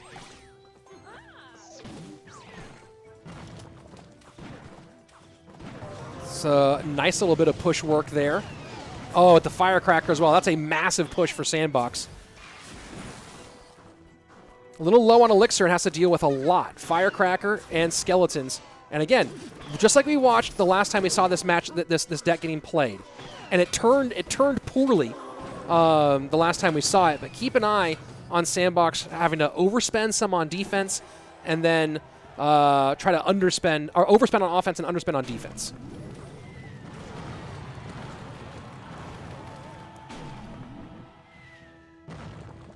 $11.81, and I think we do get one more mortar shot here before it dies. Hasiel takes the lead just barely for a moment. E-Barb's not available, so Snowball comes out. $11.81 holds. But a +3 advantage right now for Hasiel on Elixir with that Musketeer on board, but Skeletons can make up that advantage for a nice little +3 trade. So just like that, we're back and 100% even.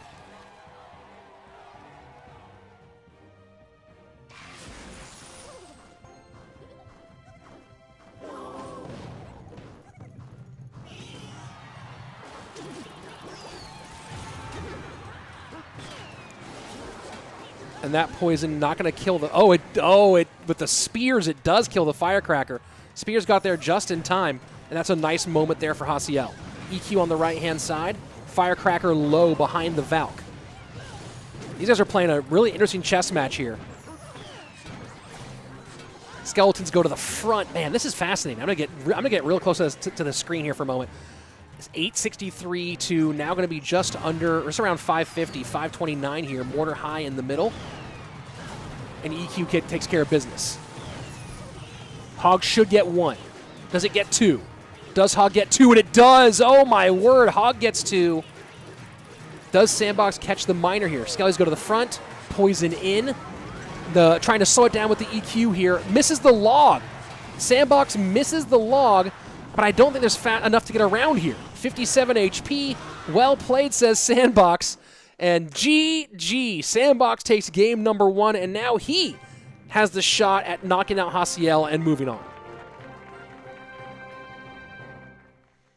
Ooh, boy. Ooh, boy. All right, this could be our last game of the day, folks. We'll see. Can Sandbox close things out here? What does Elixir Leaked mean? Says Ranch. It's Elixir spent when you're at full. When you hit 10 Elixir, it keeps just going blink, blink, blink, and not giving you new Elixir. That's Elixir Leaked. How did he miss that log? Yeah, I think he was a little bit nervous there, Jaden. So there you go. Let's see. Do I know any more Romanian words? Nope. Do my ears hurt? Not quite yet, but they're getting a little bit tired of holding all this stuff on here. OP Leo, join now. Did I miss something great? Yeah, you did. Check the clips. Let's see. Are there any pro players you're surprised didn't make the cut for CRO Worlds? A couple. Not a lot, but a couple. Sam surprised me a lot. I thought Sam was going to make it. That was probably the biggest one. I can look at the rankings and tell you who I was surprised when they didn't make it. Let me go take a look here for a second. CRL 21. There's the portal. I can go ahead. I'll tell you guys the guys I was kind of surprised didn't make it. Give me 1 second here, and I'll answer that question. Do you think that we have enough cards in CR that Dev Team can stop making cards indefinitely? I don't think that ever makes sense. Like, because then the game just stays. The game will stay what it is, right? The game has to always evolve. So either they stop making cards and start doing some other crazy stuff that completely changes the game, or they keep making cards. And I think they're going to keep making cards. Here we go. Game number 2. Sandbox with match point. A win here is $500 and a trip to the next round. And Haciel goes Expo. Second time on the day, and oh, the Magic Archer. Okay, wow. Sandbox opens P.E.K.K.A behind King Tower, which I think is a really, really overly aggressive and kind of crazy move. I don't know why you open P.E.K.K.A behind King Tower. Maybe it's because he saw the Knight and that's it, right? So he goes, oh, you open Knight, I'll open P.E.K.K.A behind King Tower. Immediate Expo at the bridge. Magic Archer is a great counter to Expo, but Fireball was in cycle, and boom. What a crazy, crazy sequence.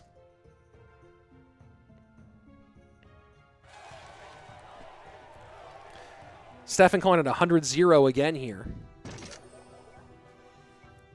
And Haciel getting real aggro early. Sandbox has no way to protect this E-Wiz. Doesn't matter, though. 1272 to 1832. A lot of people talking about Haciel having matchup here. Lost sound for a second there. Nobody's repeating cards. Yeah, they can play whatever they want here. I mean, obviously they're not allowed to repeat cards now. Rich, have you ever played Brawl Stars? Yeah, I used to play it. I don't play it so much anymore.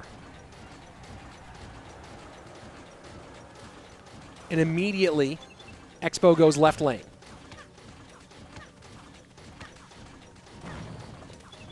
So Sandbox now just trying to find out how to build up a big enough push to break past the Tesla log lockdown.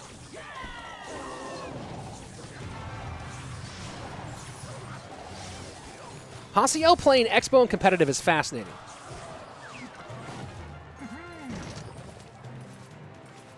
He's got to catch this one, right? There we go. E-Wiz. Was about to say, now Dark Prince is in range. Now P.E.K.K.A's in range.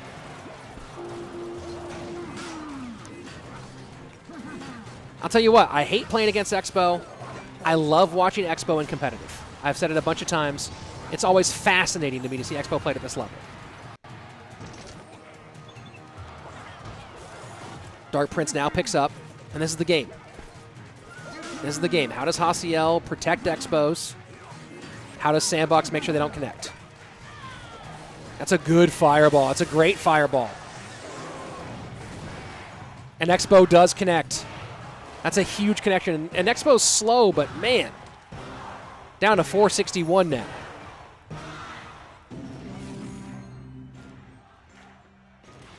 Bandit goes right. Skeletons pick up. Happy to cycle fireballs as Haciel. He's just gonna spell cycle this out here. Log fireball away, I believe, right? At this math. There's the fireball. There's the log. Yeah, log fireball away. There you go. GG. Wow. Here we go. Game 3 coming up. Best of 1 to see who stays in the tournament and who goes home. There you go, Expo fans.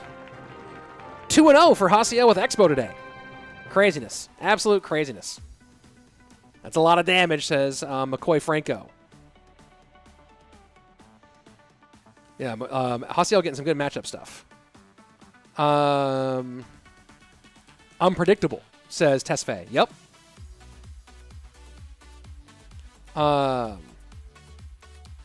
Let's see. Let's see. Hey, Rich, what's your arena? I don't know. I don't know my raise. Right now I'm at 6K. What a deck pick, says Justin. Yeah, I mean, Expo's usually terrible, but Expo's usually really bad and competitive, but there's some good matchups right now and really good calls by when to pull the trigger on that one out of Haciel today, twice now. Any underdog predictions for LCQ? I'll do an LCQ video. I just haven't had a chance to do it yet. And then I'll get into it more. Favorite Beastie Boys album? Oh, are you seeing the video behind me? Right over here. Probably Check Your Head. I just like that era of Beastie Boys a lot. Check Your Head and Communication are both pretty great. Yeah, Attack. I may or may not be involved in that. We'll see. But yes, I'm familiar with Royale Masters, and I'm really excited for it.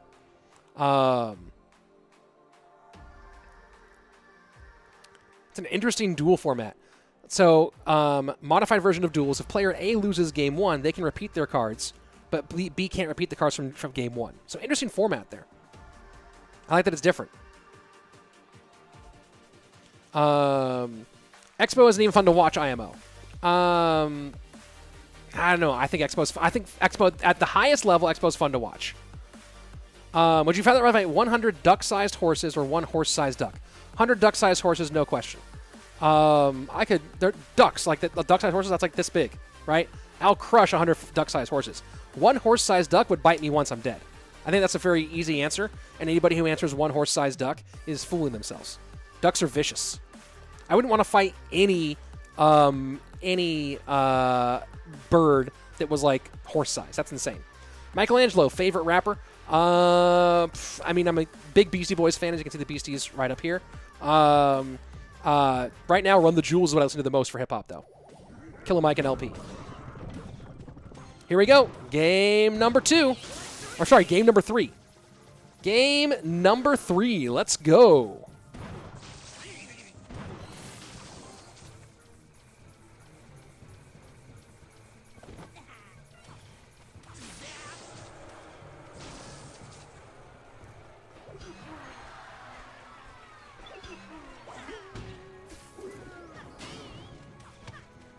MK goes to the right-hand lane, and Graveyard in early. Sandbox playing really aggressive twice now, and the Mega Knight goes the wrong way on defense and opens up a huge hole for Sandbox's Mega Knight.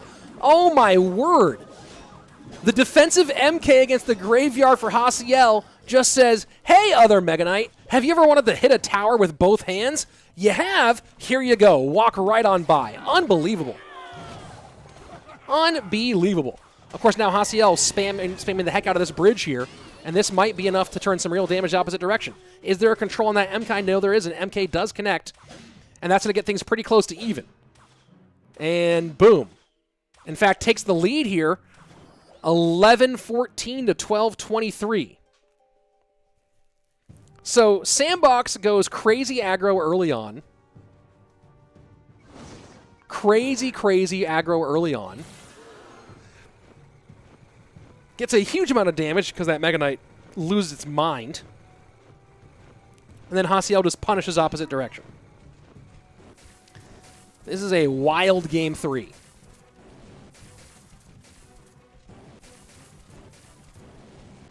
Does Sandbox get anything in front of these zappies here? This lets them go down. This lets them go down. That's a nice lightning out of Haciel.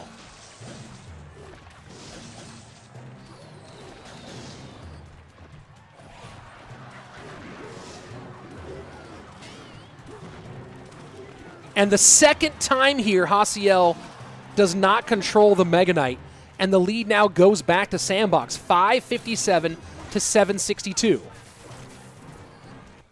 This Mega Knight causing fits for the young man out of Mexico.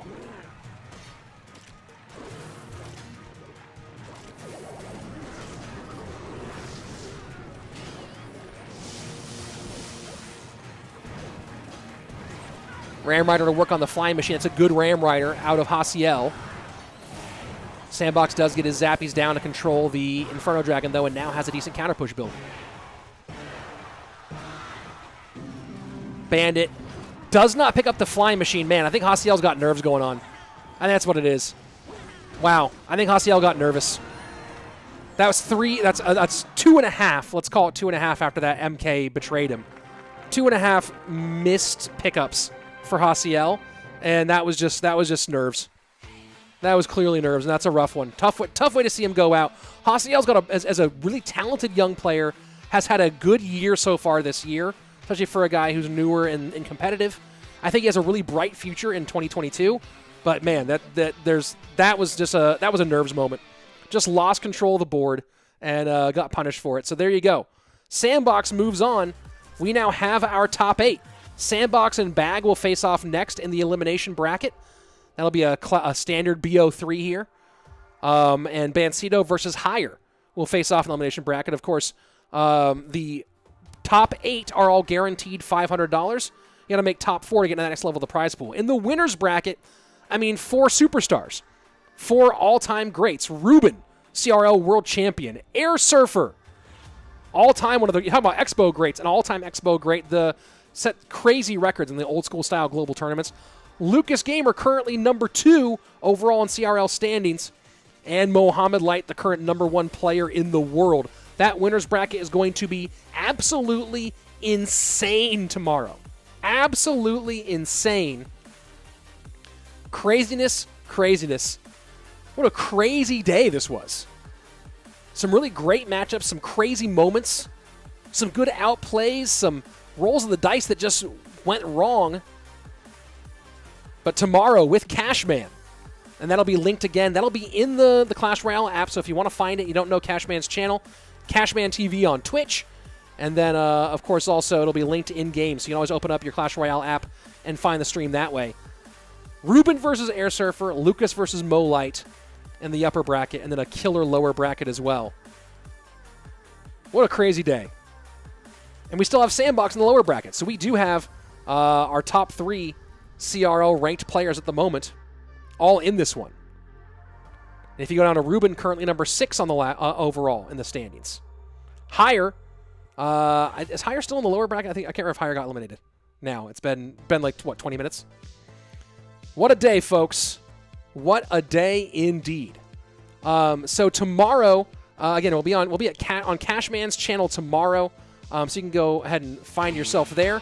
And that's going to be it here. If you're on Twitch, go ahead and hang out for a minute. Twitch guys, we're going to go find someone to host. If you're on YouTube, thanks so much for watching this. Really appreciate you being here. It's been a joy hanging out with you guys. Again, tomorrow for the finals. And of course, there'll be more stuff coming here on the channel, so don't forget to subscribe if you're watching on YouTube. And come back for more great Clash Royale live content and video content as well. All that right here, including the replay for tomorrow. I'll talk to Cash, see if we can get that on this channel. He's usually pretty cool about sharing that sort of stuff. That's it on YouTube, Cash, Twitch Hangout, and we'll find a cool person to host. As always, everyone, be excellent to each other. Later.